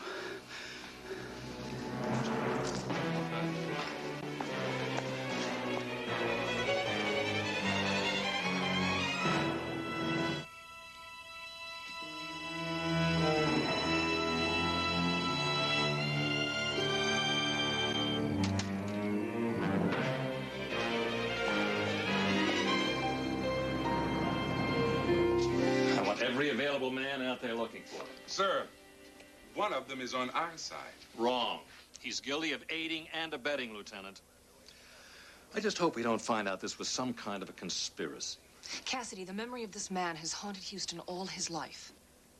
Commander, he couldn't think of another way to get to him. Well, then he should have tried harder. The boy's to be considered armed and extremely dangerous. And if Houston gets in the way,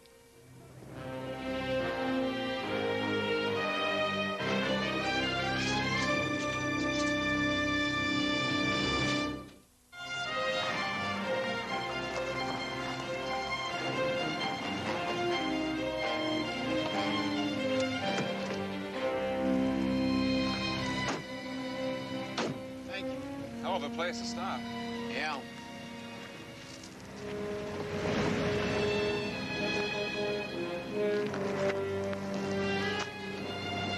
Bart would have killed him and took the car. Yeah, well, I'm not Bart. Well, you gotta be careful. They're looking for us. I'm important. I'm probably on the 10 most wanted list. Right. Look, how much further we got to go? We're close. Come on. Think Bart will be surprised to see us so soon? Oh, I bet you he will.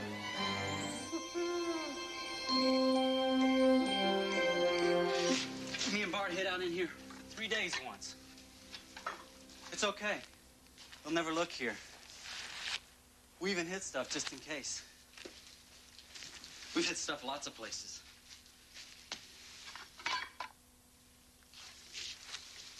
Hey, that's mine.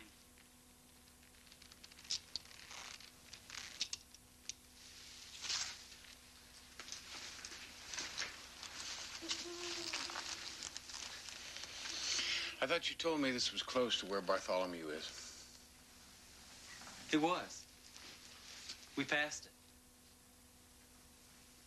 Bartholomew always taught me to go past where you want to go. If people think you're going to keep going, they never expect you to go back the way you came. We'll go back in the morning. You don't seem like anyone Bart would know.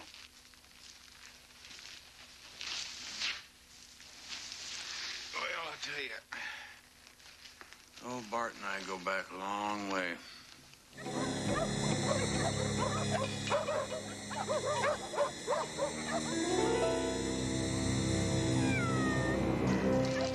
This is it. This is our dog ranch. Bart's and mine. It's all ours. He must be inside. Yo, Bart!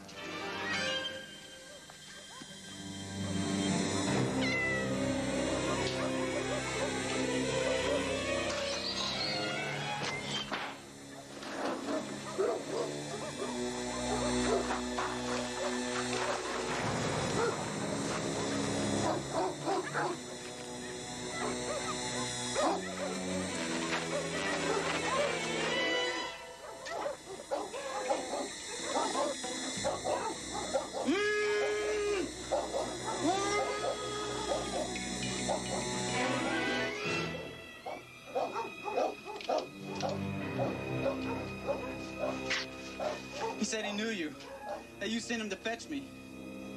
Why would I want to fetch you?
Now, lose the gun. Real slow. That's it. Come on now. Huh?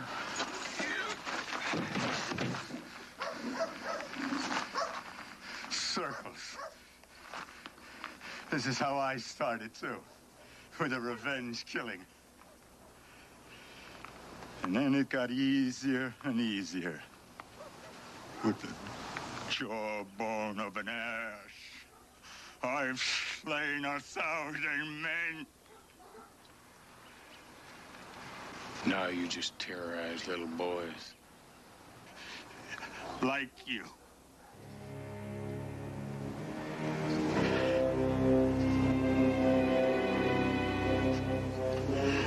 am not afraid to die.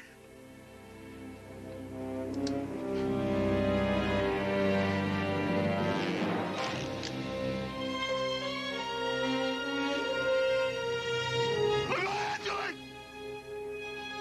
Kill me! I created you in my own image!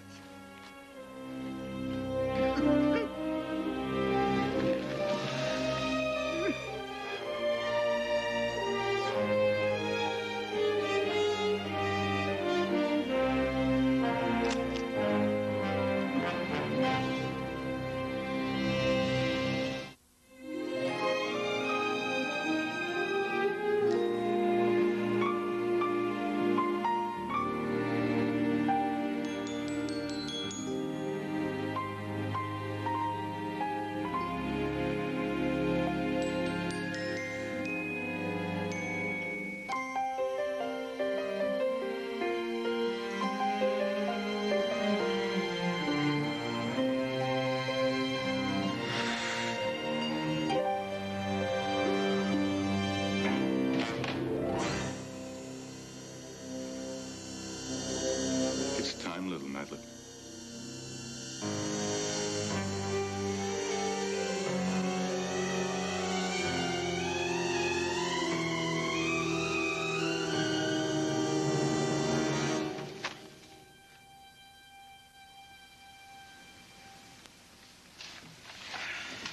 I hope we didn't startle you. I just wanted to say thanks. I didn't think you'd mind. No. I mean, not at all. I was just looking at some papers. And, I don't know. I must have dozed off, I guess. What you've done, Mr. Houston, I can't thank you enough. How's the boy doing? Coming along fine. He doesn't talk a whole lot yet, but that'll come in time.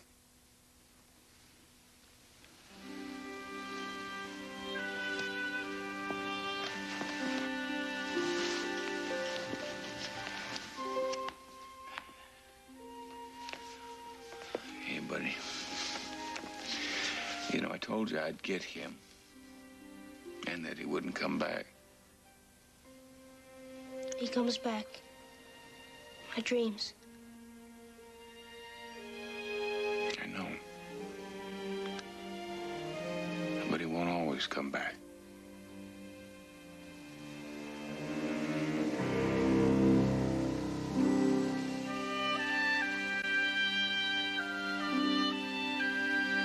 Would you hand me that lighter?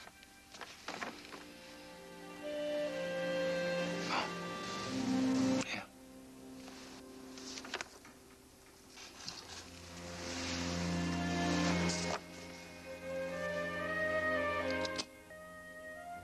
Go ahead. I was thinking about doing the same thing myself.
me up there?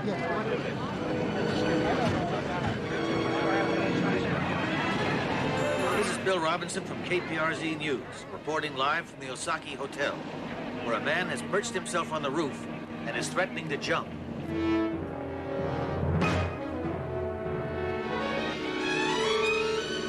Uncle Roy, you've only rearranged this 5 times. Yeah, I know. I guess I'm a little nervous. Well, don't be. It's going to be perfect. You know, every year since Will was reported missing in action in Vietnam, his mother used to bake a cake on his birthday. And then Flo and I would have dinner alone, and we'd bring out the cake and light the candles and make a wish. The wish I'm making right now is that Flo could be here with us. Cake's here. As I remember, Will was always a sucker for frosting. When he was a little kid. Yeah, well, one thing you never lose is sweet tooth. All I know is I can't wait to see the look on my boy's face when he sees all this. Houston, phone. This one.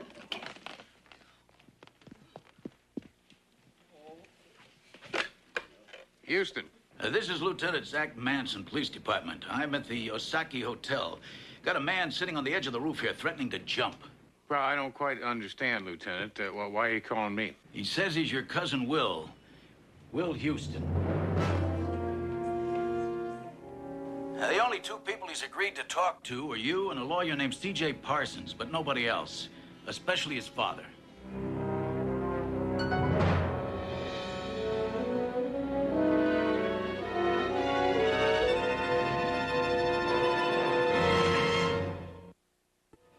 Is that your cousin out there, Mr. Houston? Can't believe it. Sure knew what he was doing when he picked this building. What do you mean? Hook and Ladder has a 8-story reach. Anything above 4 floors, you can forget about catching him in a net. Right now, we're standing on floor 37. So what you are telling me is that the only way my cousin's going to get down off this roof is if we talk him down. Or he jumps.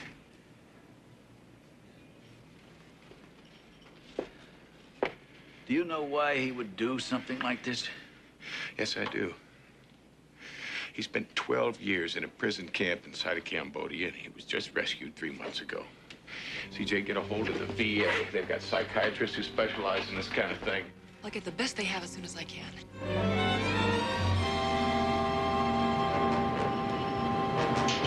How's it going, cuz? Don't come any closer. Well, what the hell are you doing up here? Please. Don't tell Dad.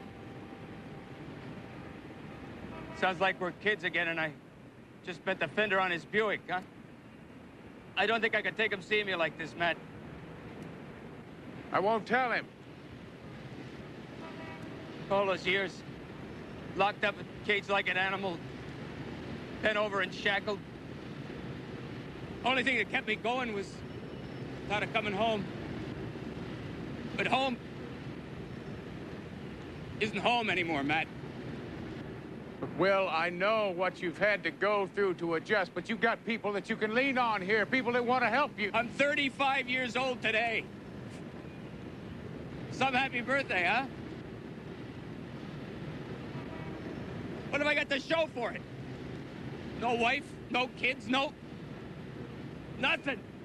Talking about your girlfriend, Mary?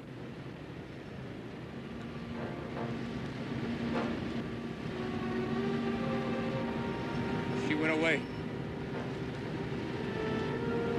She's not coming back. Hello, Will.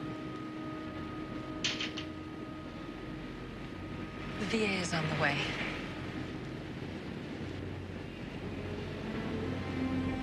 Look, Will, jumping off this building is not going to bring Mary back. No. But it'll put an end to my hoping that she will. Will, there must be some kind of a misunderstanding. People who leave letters saying, I'm not coming back, and don't bother trying to find me, make themselves very clear. Let me try and find her. She doesn't want to be found. Well, look, I found you in the jungles of Cambodia. How hard can this be, Will? Let me give it a shot. Let me find her. Look, you two can sit down face to face, talk it out, find out what happened here. Where does she live?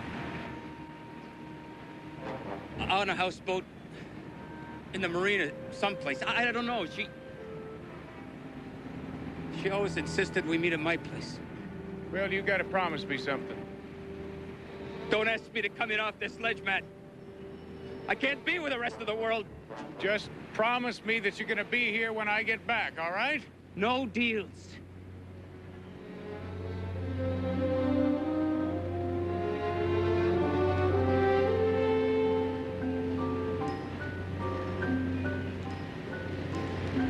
I want you to stay put. He's in no mood to be pressured right now, but you keep him talking. We might find out some more about Mary. It would be a lot easier if we met her. Beginning to wonder why we never did.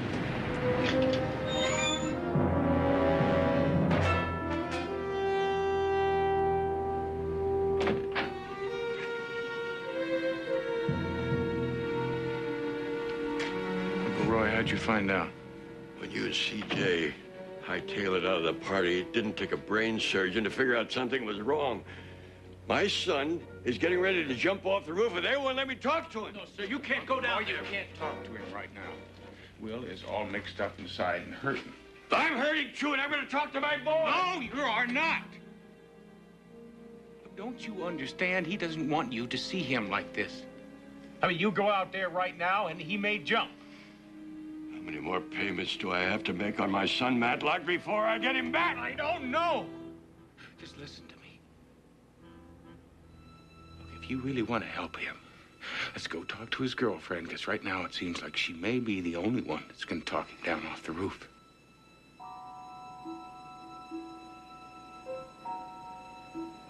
Where do we start? By trying to find her. Come on. Hey, Chris, this is Houston. Now, I need an address. Trace this number, 555-7566.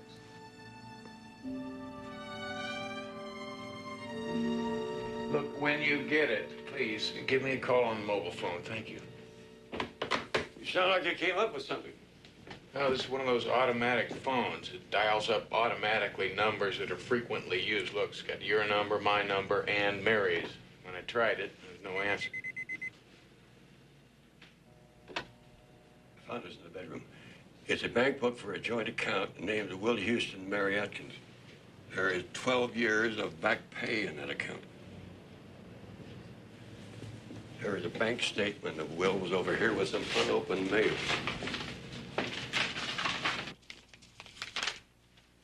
Mary Atkins closed out the account? She conned Will out of every last cent.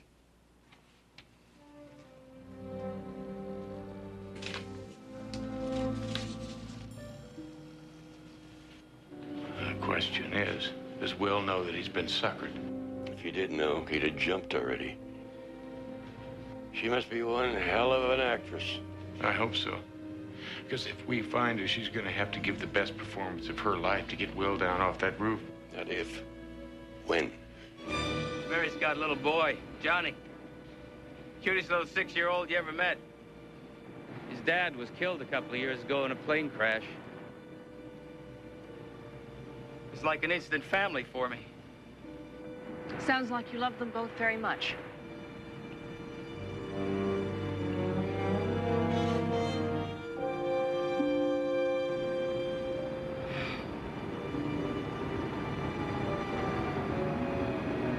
Mary and her little boy were my world, CJ. You're part of our world, Will. That's why you have to hold on. For Houston and me, as well as Mary and her little boy. But especially for Roy.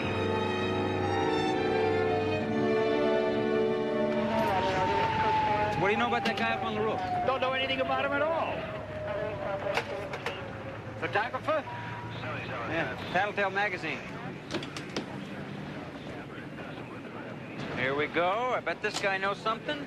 Yeah. Dr. Dyer, VA Hospital. Hey, is that guy up on the roof a vet? Oh, come on, Tattletale Magazine, give me a break, buddy. Hey! Chris traced Will's girlfriend's telephone number to the Harbor Marina, berth 507. It's gotta be it, just up ahead.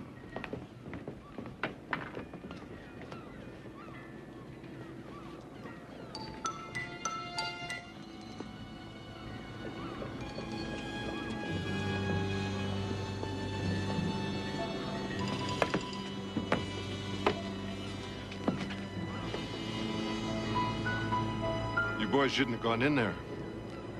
That boat's off limits. According to whom? According to me. And my friends, Gramps.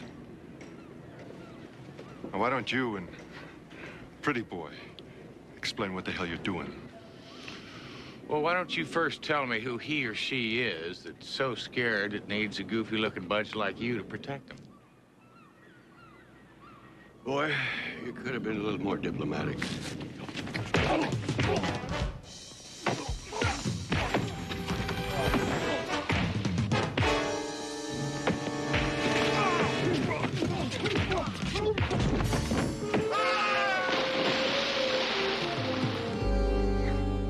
Oh, don't shoot, man, please.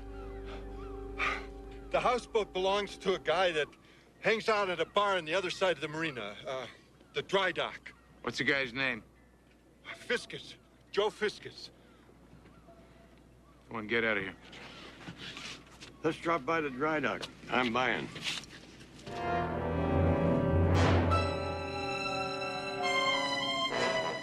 Houston, get back here as fast as you can. He's been drinking and he's talking about jumping again. And I think he might do it. Dr. Dyer from the VA thinks that you're the only one who can stop him. Hurry, Houston.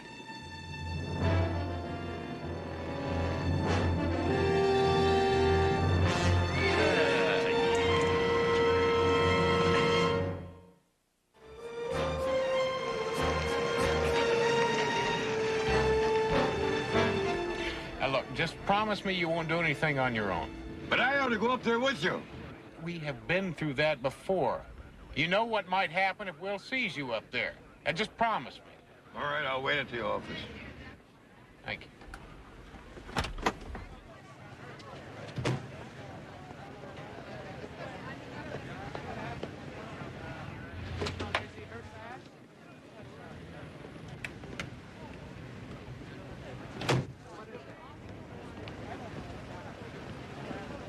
We're going to the marina. A bar called the Dry Dock. He's drunk and scaring the hell out of me. I can't get no satisfaction. We try and talk to him. Ain't get no satisfaction. Will! How you feeling, buddy? Well, not thirsty anymore. Not much left anyway. Not much anything left. Anymore. I've seen this case before, you know. The VA. It's not unlike the post-traumatic stress disorder that they found among Vietnam veterans and prisoners of war. Thinking about Mary's little boy. He needs an operation, you see. I offered to pay for it. Even opened up a joint bank account in both our names. She was too proud to even touch it. Now I don't know where either one of them is anymore.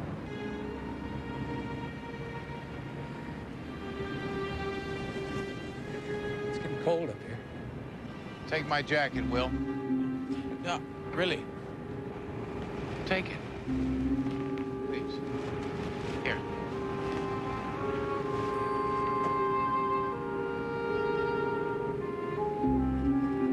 Hell. Maybe it's better if I do jump. Well, don't say that. What's the boy gonna do if you jump? He's already lost one father. Oh, his mother will find somebody else. She probably already has. Nobody better than you, Will. Pat, would you stay with me? Just for a little while? As long as you want.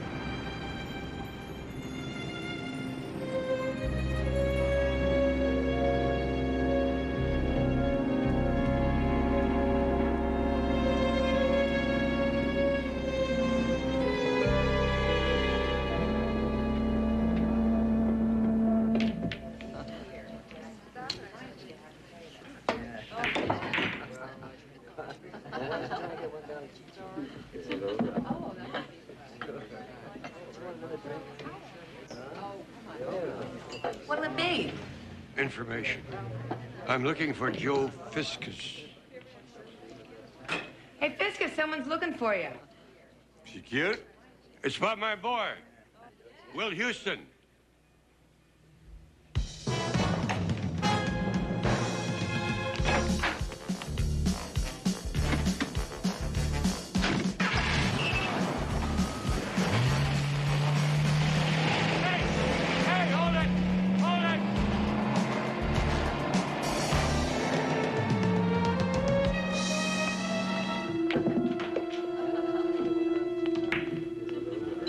Not real smart. Coming down here without Pretty Boy and his 45. I thought we put you in your place once today, son. Yeah? Well, the way I see it, you and I got a little unfinished business. And I'm gonna enjoy it. So am I.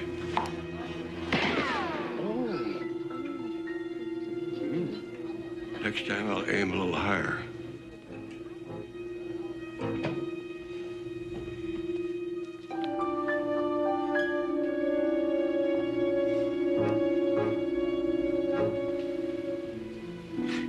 You're too old to be a cop.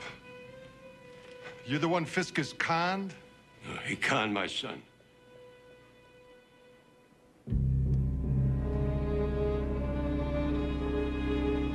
The non-vet on the roof? I've been watching him.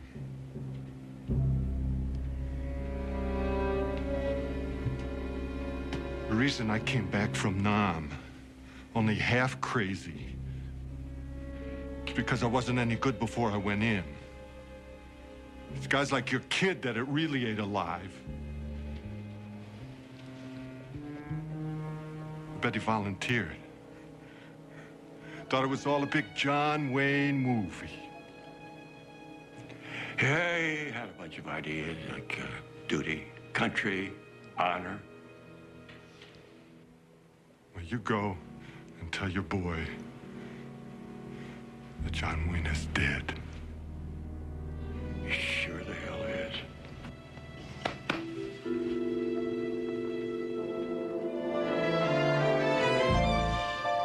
You remember that summer that we spent out in Colorado? Had all the fresh air we could breathe, all the fresh fish we could eat. Yeah. That's why I bought the place up at Big Bear when I got back. 12 years in the cage. Makes you yearn for the wide open spaces.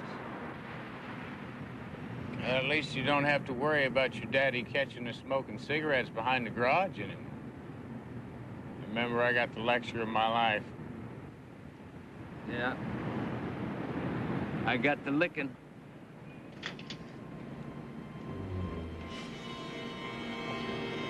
What's the matter? Just take it easy. What's wrong? What does she want? Roy's inside. He thinks he's found a lead on Mary. I said, what does she want? Damn it, will you just relax, Will?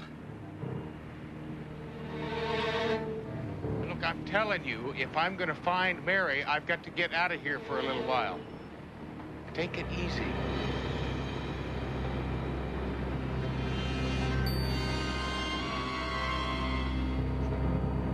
CJ's gonna stay with you.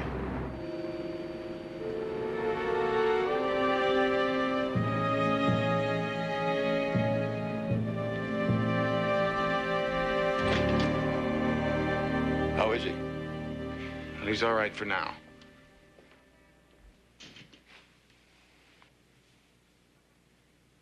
He's gonna be all right. I got the license plate on that fella that hired us 5 guys down at the dock. Chris is checking it out. How'd you get his number? I went to that bar. Well, you promised me that you'd stay put. I know, but I have my fingers crossed. We're here on the 21st floor of the hotel, and looking out at the opposite tower, we can see the man still poised on the ledge. My question and the question on the minds of everyone who's been watching this human tragedy is why? What causes a man to climb the heights of a modern skyscraper and contemplate jumping off? Hey, I told you not to watch this stuff. The guy's a loser. This is depressing. You can't do anything about it now anyway. No. I'm just the one who strung him along and ripped him off. Why don't you get Johnny's stuff packed and he's done?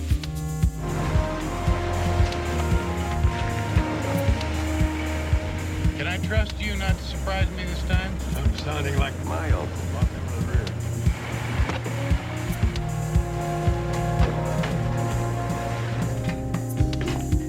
Okay, that's it. If you get Johnny set up front, we're on the road.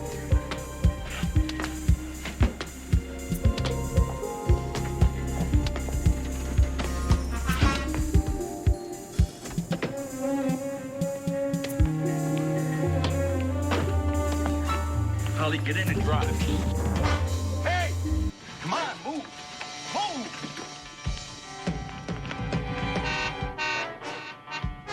Drive!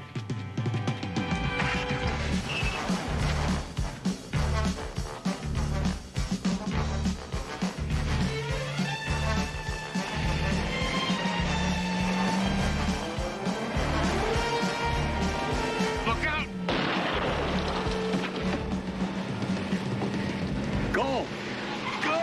Don't worry about them. I'll get them after I get you to a hospital. Easy.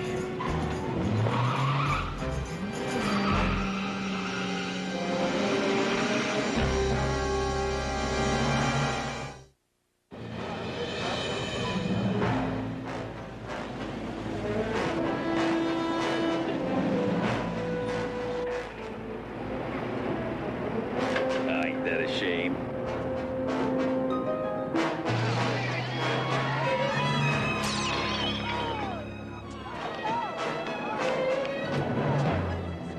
Hey, sportsman. Huh? How you doing? Yeah.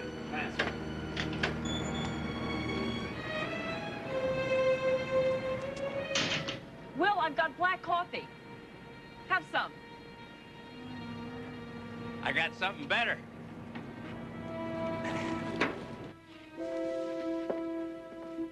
Well?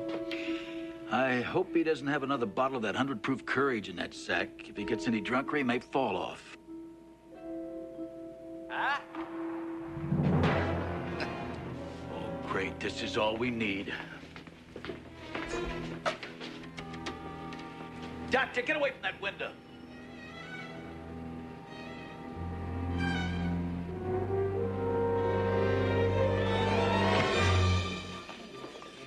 Dr. Smith, call your office.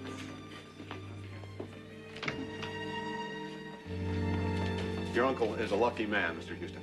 I know. The man who shot him hadn't been using birdshot. There wouldn't be a leg left of men. All the same, I have ordered him to stay here overnight. Thank you, Doctor. I hope that was good news about Roy. It was. Any word on the man who shot him? I've already issued out an APB on him, Joseph Fiscus. Con artist from way back. Always works with women. Uses her to bait hooks. I know the type. Usually need money for a noble cause, like an operation or something. Current accomplice is a Holly Talbot, age 26. Been in and out of trouble since she was 14. She and Fiscus been together now for a year. Mr. Houston, Yes. there's a call for you from a C.J. Parsons. Man has Houston, Chris told me where to find you. How is Uncle Roy? Oh, very lucky. How's his son? It's not good, Houston. He's got a gun. What? Apparently, the police are going to try to rush him. Right away. CJ, they can't do that. If they rush him, he's as good as dead. Stall him, do anything. I'll get there as fast as I can. A startling new development. We've just been told that the man on the ledge of the 37th floor has a gun. Whether he plans to use the gun on himself or others is not known at this time, but the police department has been forced to reevaluate their strategy. The consensus is that they are planning some bold action to bring this two-day-old drama to an end. I repeat, this just in, the man on the ledge of the Osaki Hotel has a gun, and the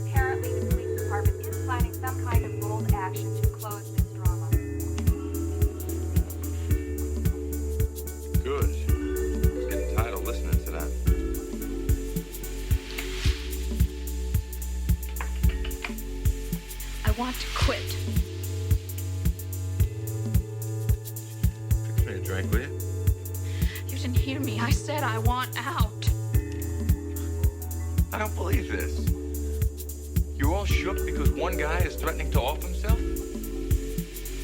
What's the difference between this guy and all the other pigeons we plucked? Because the others didn't try and kill themselves, Joe. I think Will really cared for me. Well, of course he cared for you. He wouldn't give you his money if he didn't go for your act.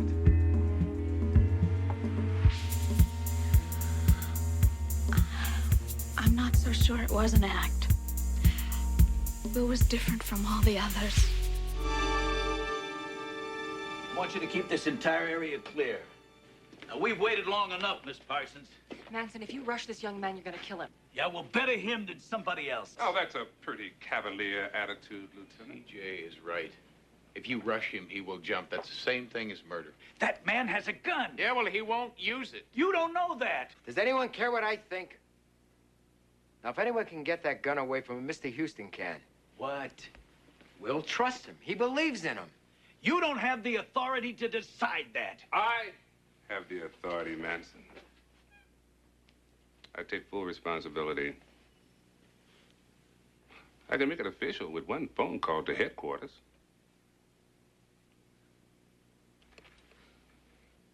It's your career.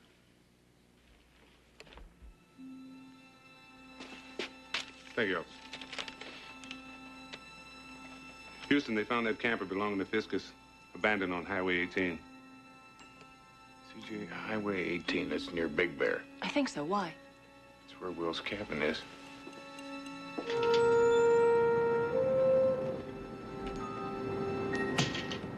It's a nice gun. Not really. Want to give it to me? No? Did you find her? Maybe. Mary knows where your place up at Big Bear is, doesn't she? I used to take her and Johnny up there almost every weekend. Think that's where she is? Well, I need more time to try and find her and bring her back here. What are you waiting for? The gun, Will.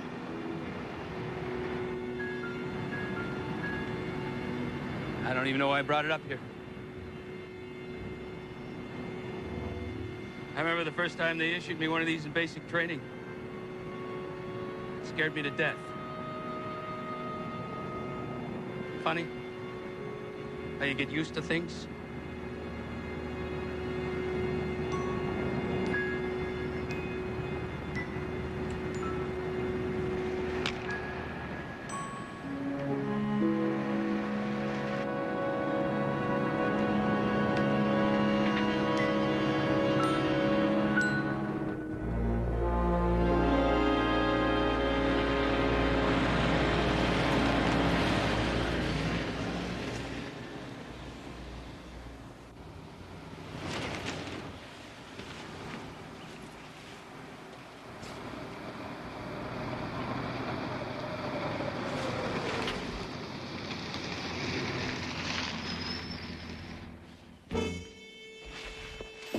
Stay here.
want?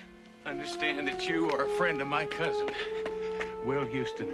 I never meant for anything like this to happen. Good, because you're coming back to Los Angeles with me. We're going to drop Johnny and your friend down there off with the police for safekeeping, and then you and I are going up on that roof, and we're going to talk to Will. Are you crazy? I'm not going back there. If he jumps, you pushed him, lady. You going to be able to live with that? What am I going to say? Whatever it takes to get him off that roof.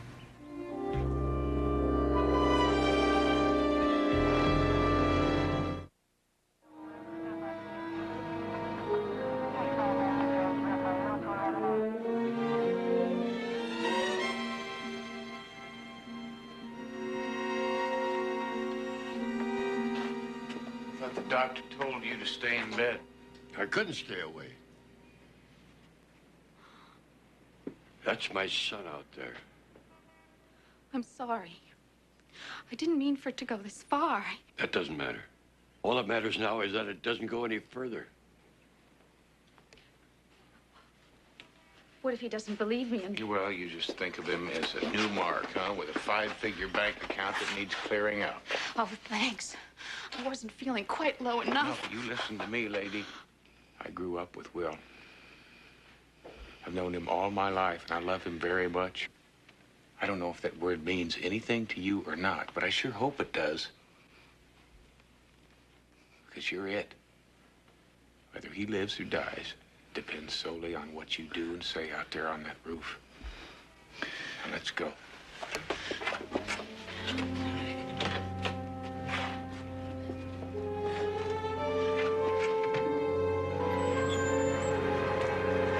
Thank God you made it. Now comes the hard part. Now, you know what to say. Tell him you still love him very much. You're sorry as hell for running off the way that you did, but you're very confused. But I've straightened things out and everything's going to be okay. Because I really love you, Will. Don't worry. I'm great with suckers.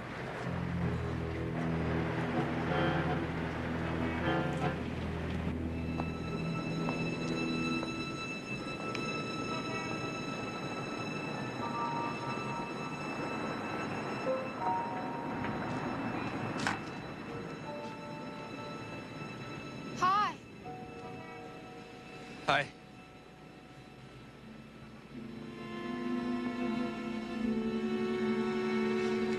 How's Johnny? He's fine. I think he misses you. Will, I'm sorry for leaving the way that I did. I was sort of mixed up and I needed to get away and think. You don't have anything to apologize for, Mary? This whole thing, it's my fault. But everything's gonna be okay. Because I've straightened things out and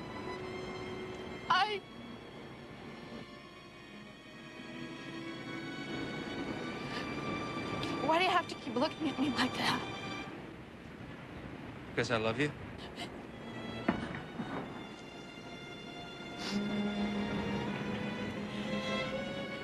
Well, Mary's dead. There never was a Mary. My name is Holly. I make my living out of cheating guys like you out of their money.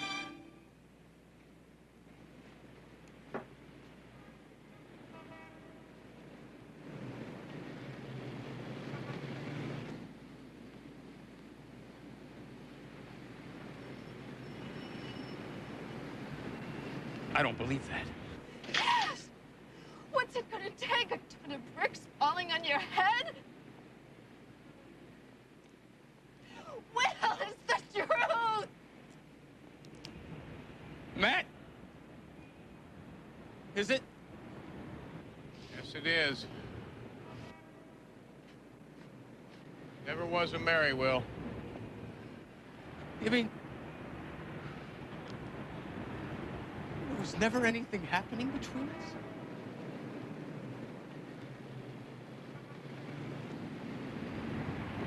All that was strictly business?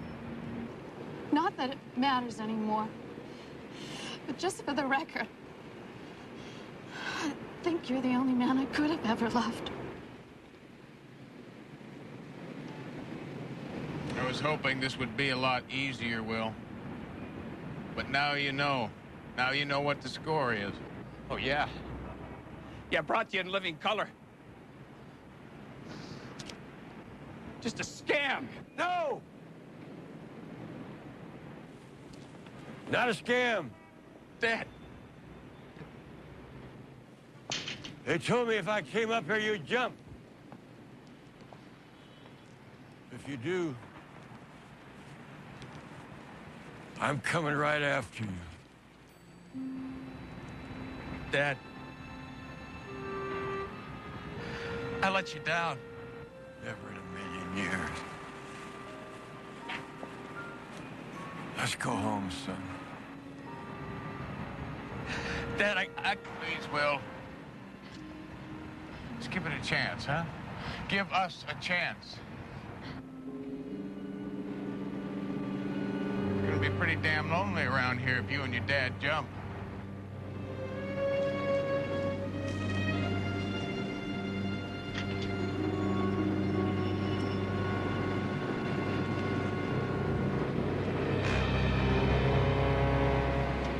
Disappointing a lot of people down there if I don't jump.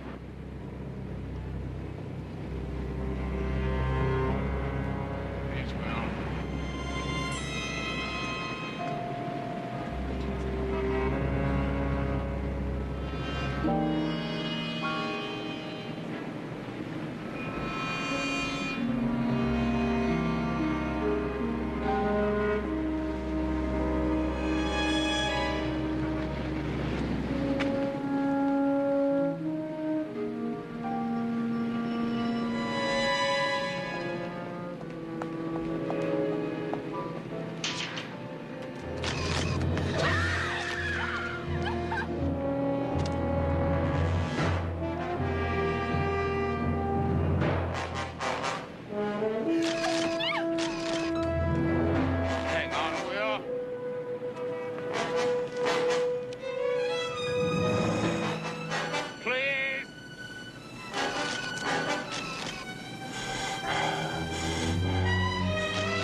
Not as good as a jump, but the reunion angle will at least make page 3. Oh, you'll love it. Hey, wait a minute. Hey, what do you think you're doing? Come on, give me a break. What? Send me a bill. Hey, officer, I'm from Tattletale magazine. Officer, hey, listen, my car's in the back. Look, listen, hey. Let's go home. Come on. All right.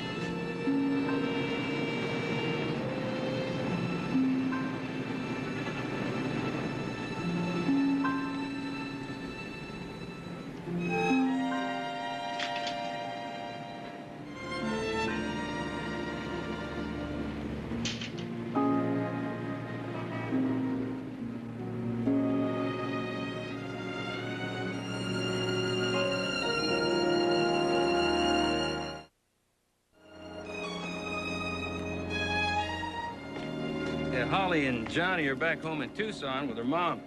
She sounded good, though. Happy, hopeful. Well, since you're going to Santa Fe, Tucson is not too much out of the way in case you wanted to stop by and say hello. Well, I happen to be way ahead of you, Dad. Look, I don't get you. I mean, your son is going away for who knows how long, and you're treating it as though he's going away for a day of fishing. I mean, you waited 12 years for him to get home. Well, home, Matlock, is not a place on the map. It's a state of mind. This is true. You take care of yourself, Will. Oh, I will. But only if you promise to keep my dear cousin in line. Take care.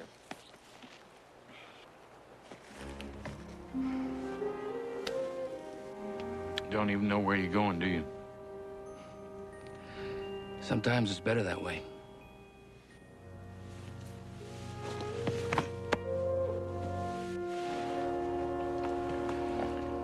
You sure you don't mind my leaving? Not as long as you come back. I'll be back.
Saunders. I want to make a long-distance call collect to Los Angeles. Houston Investigations. I don't know the number.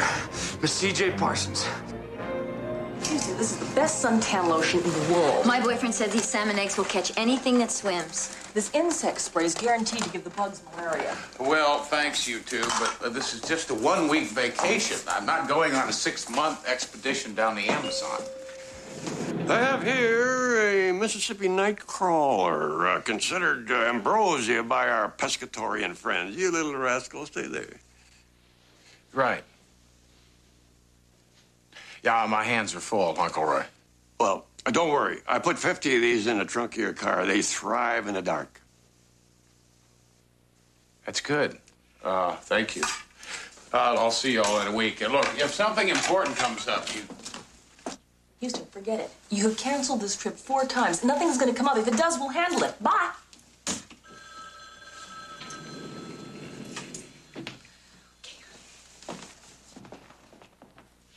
CJ, it's a collect call from a Jim Saunders. He says it's an emergency. I'll take it. Jim, hello. What is it? Oh, CJ, thank God you're there. I'm in Bancroft. Julia wanted me to come up here and take care of a couple of things, but... Check what things out?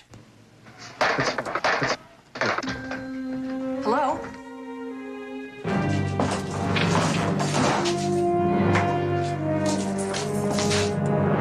Jim, hello?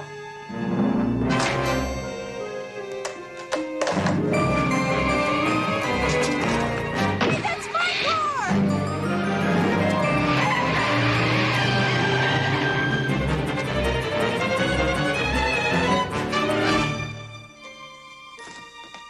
Everything all right? No. I just got a phone call from Jim Saunders. He works for my very dearest friend, a girl named Julia Martin. It sounds like he's in some kind of trouble, Roy. I'll try and stop Houston. No. Matt's on his vacation. If CJ's friend needs help, he's got it. And you're looking at it. Thanks, Roy. Where do we start? Well, first of all, we place a phone call to Julia Martin to find out what this is all about. Where can I find her? Good question. She's a bit of a globe hopper. She has offices all through Europe. Why don't you try calling the London office first, Chris? And you and I are going to take a little trip to Bancroft, California.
wanted him alive, you idiot! Oliver, the man's car went out of control and it blew up. Now, what was I supposed to do? What about the bank records he stole from me? They went up in smoke along with him. Well, congratulations, gentlemen. We just graduated from embezzlement to murder. We might as well just cash in our chips and disappear. Why? We're the only ones that know Saunders is dead. If anybody finds him, they'll think it was an accident. Sheriff's right, Mr. Bancroft. You convinced all the folks in town that Saunders worked for a rival oil company. And that company was planning to slant drill in our fields, pump all the oil out, and cheat everybody here in Bancroft out of that oil money that you promised them, and that's what we tell them. Well, we can't hide the truth forever. I mean, once Saunders doesn't report back to Julia, she's going to send in others to investigate. They're bound to find out that we've been borrowing her money to drill for oil, right? Yeah. How much money's left in Julia's account? 400,000, give or take. I think I know exactly how to handle this situation.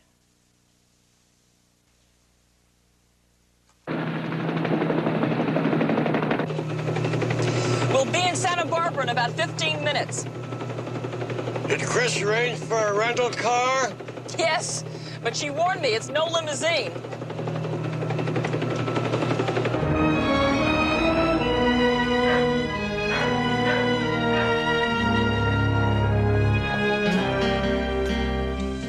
Grell.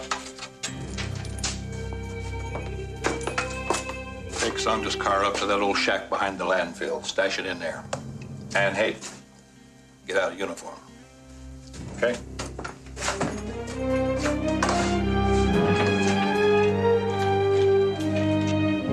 So it was Julia's grandfather who founded Bancroft. Yes, he was an oil wildcatter. Spent his last $100 to buy a field they said wouldn't even yield water. He pumped 50 million barrels of oil before it finally played out. Then Julia was born here? Yes, but when she was 1 year old, she and her family moved to Texas. She was my neighbor for 15 years. Why would Julia want Jim Saunders to go to Bancroft if she's been gone so long? I've been wondering about that since Jim's call. Roy, that was his car. Turn around. Hang on.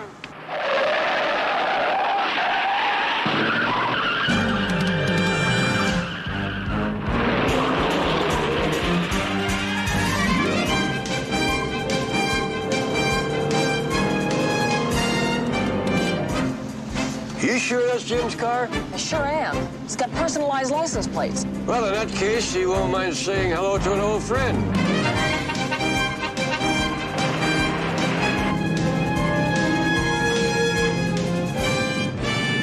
That's not Jim, but it's his car. Well, let's pull him over and find out what's going on.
CJ!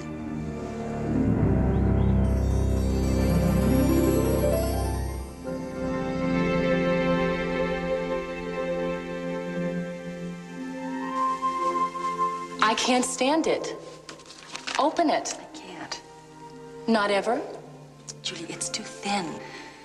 I have the feeling it's a rejection, and if it is, I don't know what I'm gonna do. CJ, if I can get in, you can get in. Look, if I don't make it into Harvard Law School, do you still want me to be your law partner? Hey, come on, what kind of silly question is that? Of course I will. But first, we are going to open this.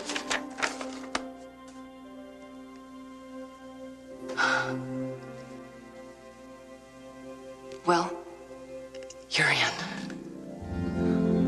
I'm in. I'm in. You're in. I made it.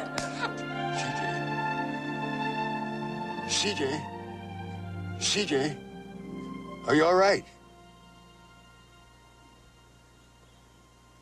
How long have I been out? No more than a minute. We hit pretty hard. Are you sure you're all right?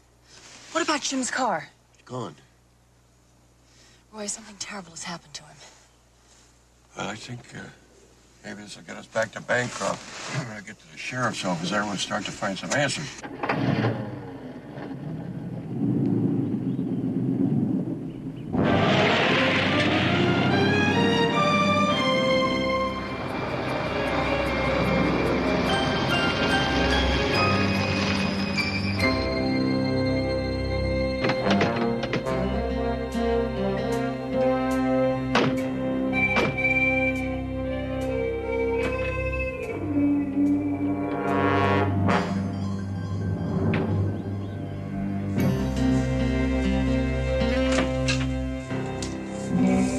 Morning.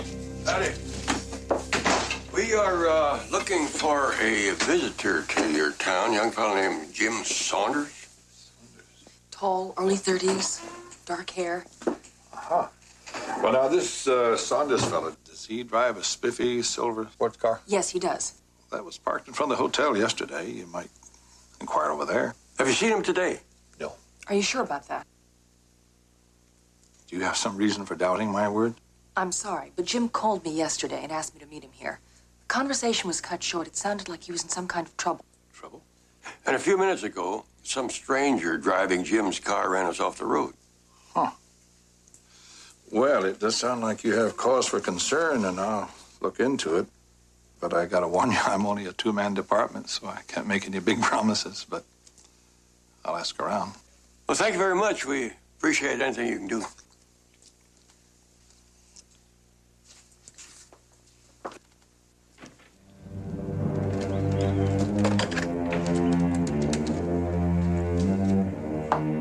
Bancroft, please. Yeah, they sure are on their way. I'll take care of it. Thanks a lot, Sheriff.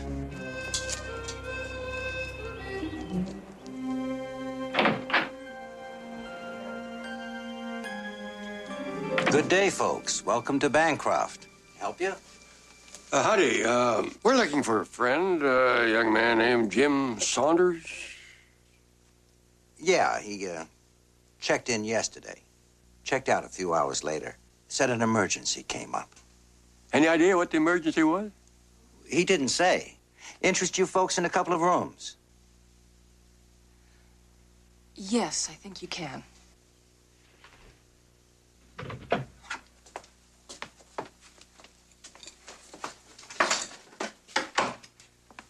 You're thinking of interrupting Houston's vacation? I think someone outside of this town ought to know what's going on inside of it, just in case. In case what, Roy? Just in case we end up disappearing like Jim Saunders.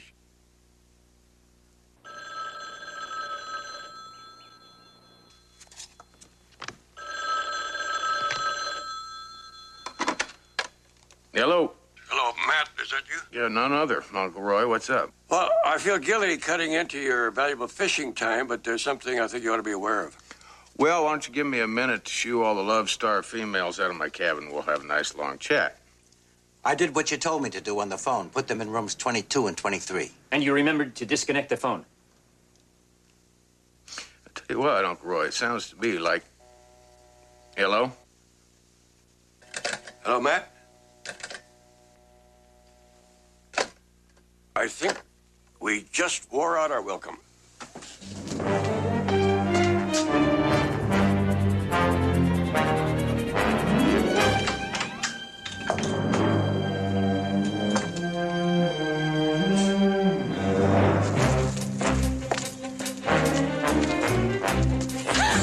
My name is Moonshine Moody.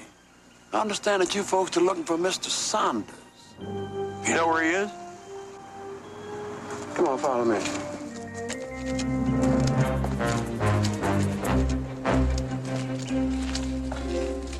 I'd like to know just why you folks are looking for Mr. Saunders.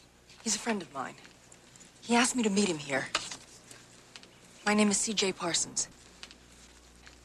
No one in town seems to know what happened to him. I do. I'll take it to him.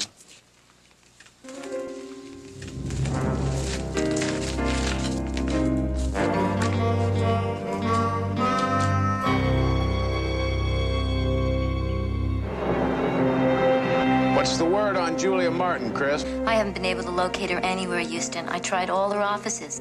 London, Paris, Rome. You name it, I phoned it. But keep trying and keep in touch. I'll check in from Bancroft if I haven't heard from him.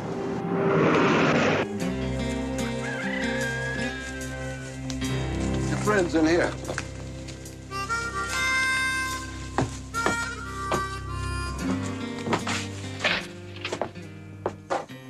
Jim?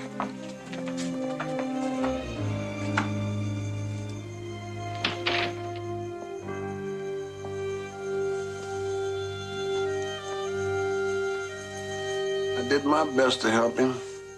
All busted up inside from the crash. I'm sorry, miss. Real sorry. But the sheriff's the one who did it. They're all involved, every one of them. Involved in what? Before your friend died, he gave me these.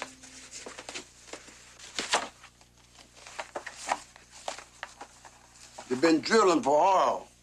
Shucks, ain't been no oil here in 50 years. But Oliver Bancroft won't admit it.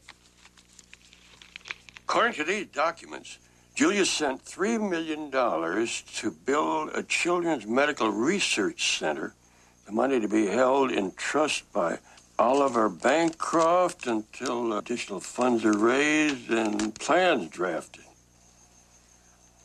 Oliver Bancroft is Julia's cousin. He's also an embezzler. According to these bank records, he diverted $2.5 million from the building fund into oil drilling. The folks here loved Bancroft and wanted desperately to save the town. But Oliver Bancroft convinced them that drilling for oil's the only way. So they do whatever he says. How come you don't? I did. Until your friend told me what was really going on, and I couldn't stand by and see Mr. Bancroft steal Julia blind. Why would Julia want to build a children's research center in Bancroft? Julia was born here. All of her wealth came from this town. And she was the type of lady that wanted to give something back. Wonderful lady, just like her father. There's another reason.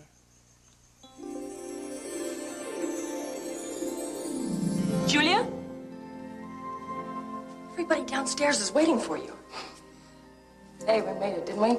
4 years of college and 3 years of law. And we're just getting started.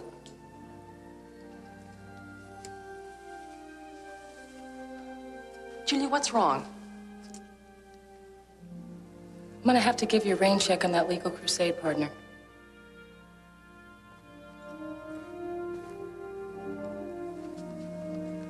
The doctors finally found out why I'm feeling so tired. And it seems I've got myself a slightly terminal blood disease.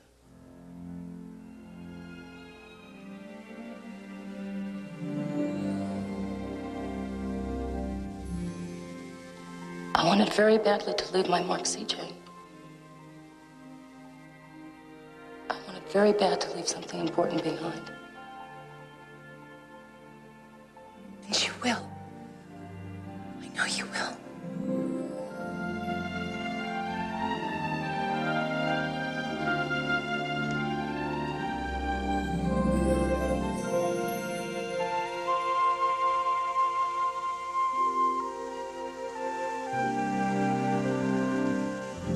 Julia must have gotten suspicious, sent Jim Saunders to check on her research center.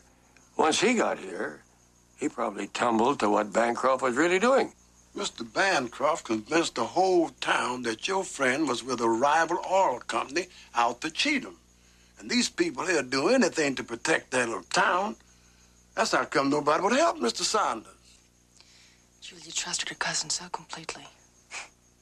When she finds out about it, it'll probably be too late. The because her cousin's leaving town. What's left of Julie's money in the bank the first thing Monday morning. I overheard the sheriff talking about it. That means we've got to get to Santa Barbara as quickly as possible, round up legitimate authority, and come back and clean house.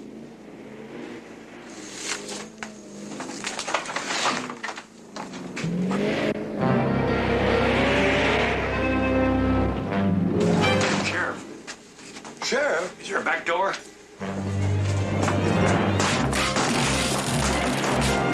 There he is now.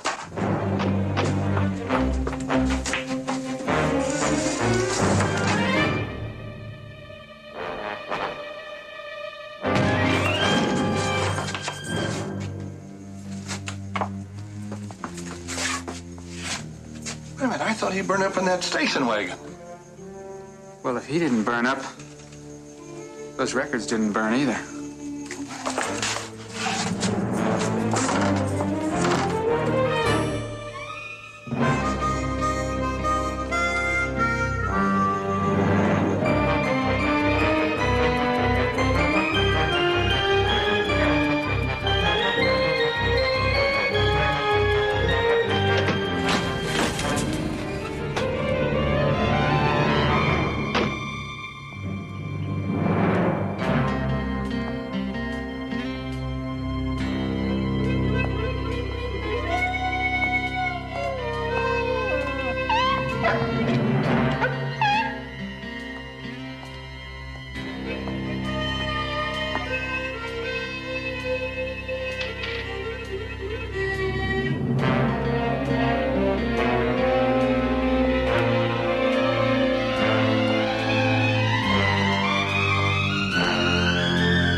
Pulling into Bancroft now, Chris. What have you got?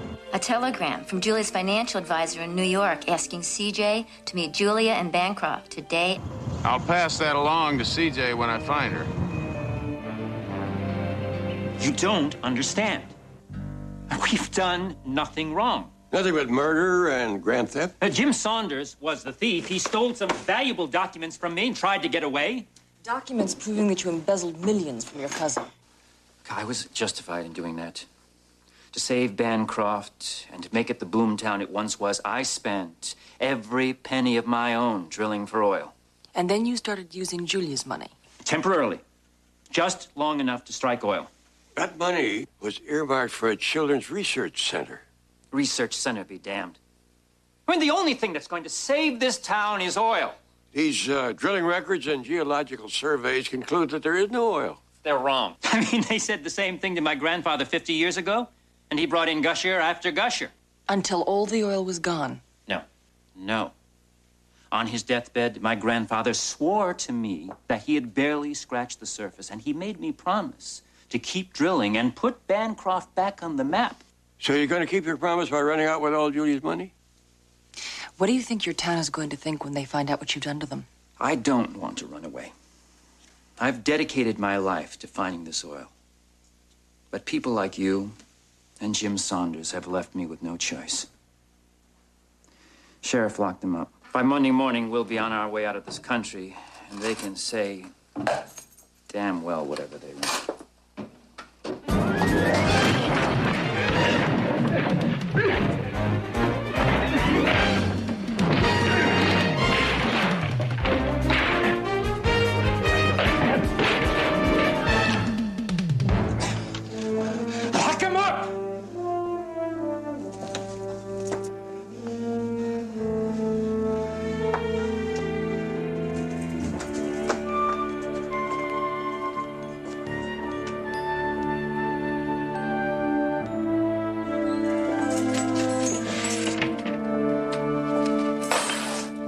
Without this, they can't prove a thing.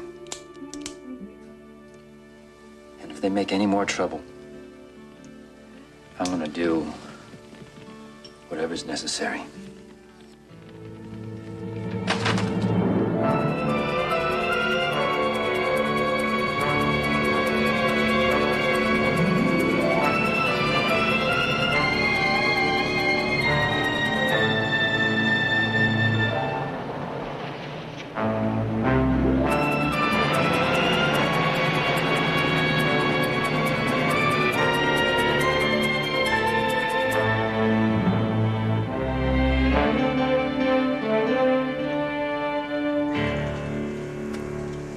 Mr. Bank, this just arrived for Saunders. Julia Martin to arrive Sunday, 5 p.m. What'll we do? Well, if necessary, we'll arrange for another accident. What we won't do is let anybody in town know that she's coming. Afternoon. I'm looking for some visitors. A couple of friends of mine, they called me from here yesterday. An attractive, dark-haired woman and a distinguished-looking older gent? That's him. They passed through yesterday. They didn't stay. Well, if they did, they would have stayed here. I run the only hotel in town. They didn't talk to anybody else in town? No one, except the sheriff. And you can't miss his office. It's right down the street. Thank you.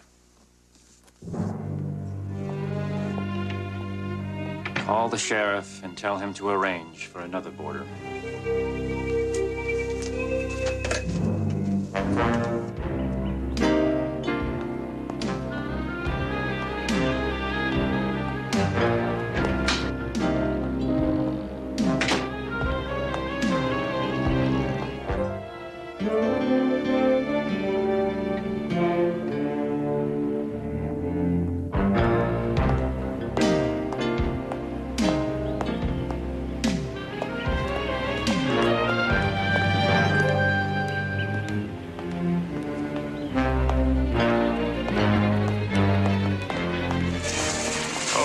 Where'd you get this? Follow me.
One hell of a welcome wagon.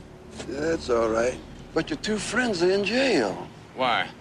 They know too much, just like Miss Parsons' friend, Jim Saunders. He in jail, too? No, he's dead. And we're gonna be dead, too. We don't get out of sight. Jim Saunders died because he knew too much. But there's only two of us. They got the whole town. Those are rotten odds. I'm a sucker for long shots. Come on.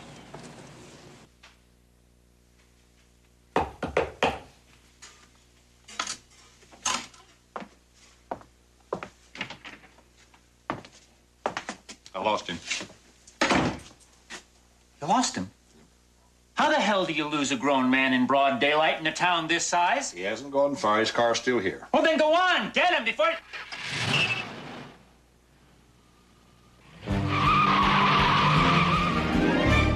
You lost him, all right. Come on.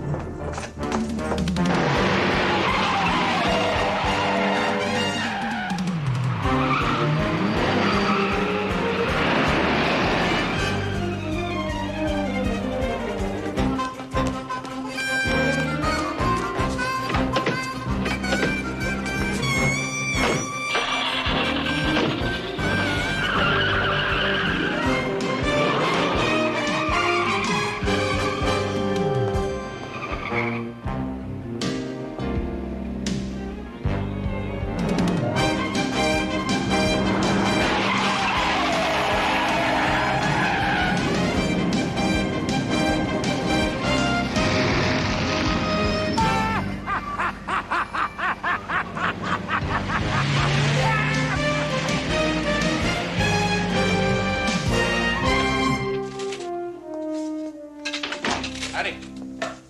Can I help you? Well, I just stopped by to parole some friends of mine. Come on.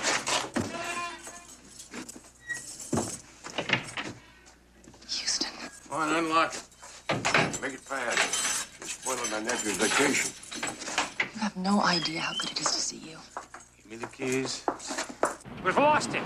He must have doubled back. Turn around. Turn around.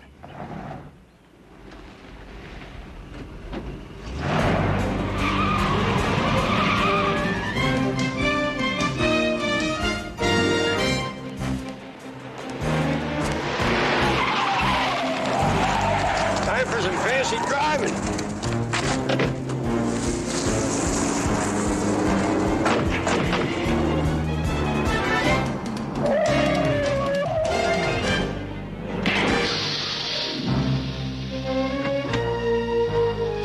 Some fancy driving.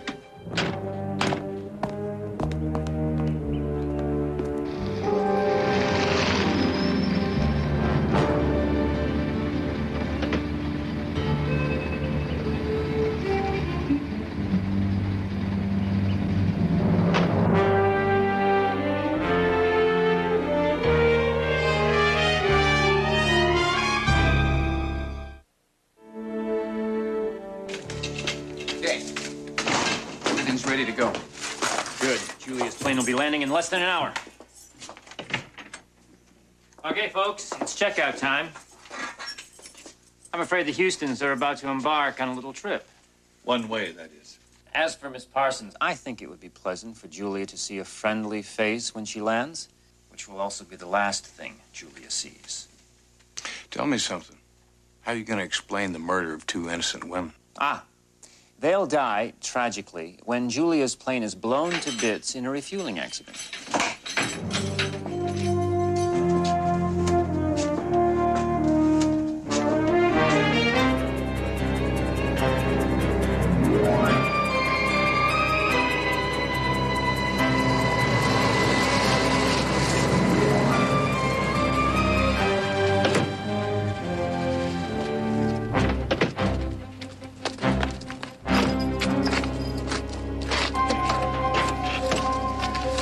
Come on, make it quick.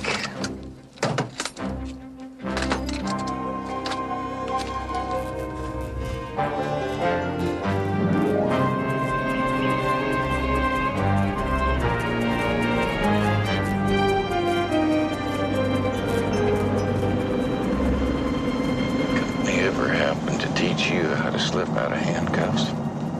Had a lot of classes in escape techniques. I flunked every one.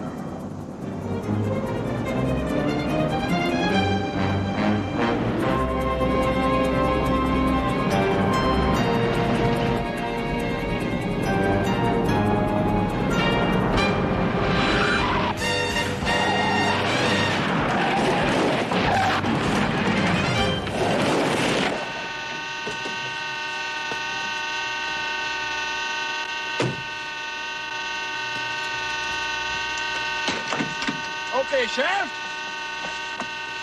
Get out. Get out the car. Lay down right over there. Very careful. Lay down right over there. Lay down over there. Down. That's it. All right, Sheriff.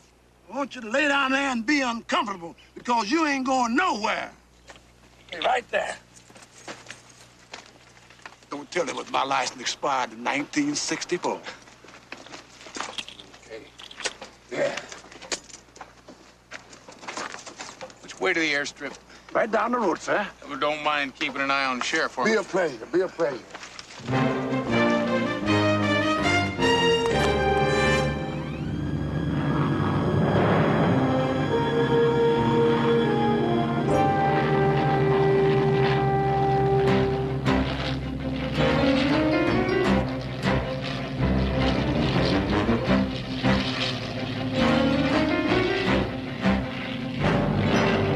All set. When the plane lands, it'll pull over here to park. When the front tire touches that cable, she'll blow.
hell is going on around here?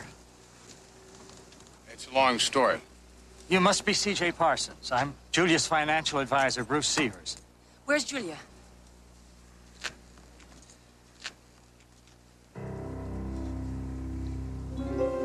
I'm sorry. She was already dead when I sent you the telegrams asking you to be here. What happened? After 10 years in remission, the leukemia returned. She told me that she wanted to be buried here, your birthplace, among her friends, especially you. Before she died, she gave me this. It's a check. The final $3.5 million made out to Bancroft Building Fund. Her last wish was to see her research center completed. It will be. Guaranteed.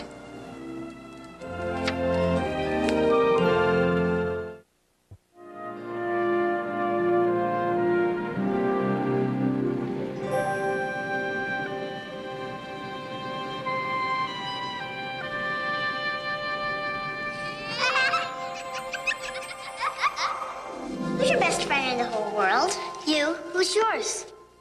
Betty Lou Montgomery.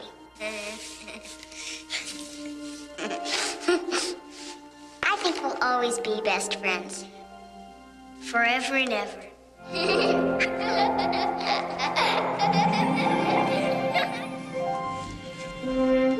Hey, what are you smiling about? Nothing. Nothing. Let's go to dinner. Okay. Smiling about nothing. Houston, when you were a kid, did you have a best friend? Yes, I did. Yes, I did.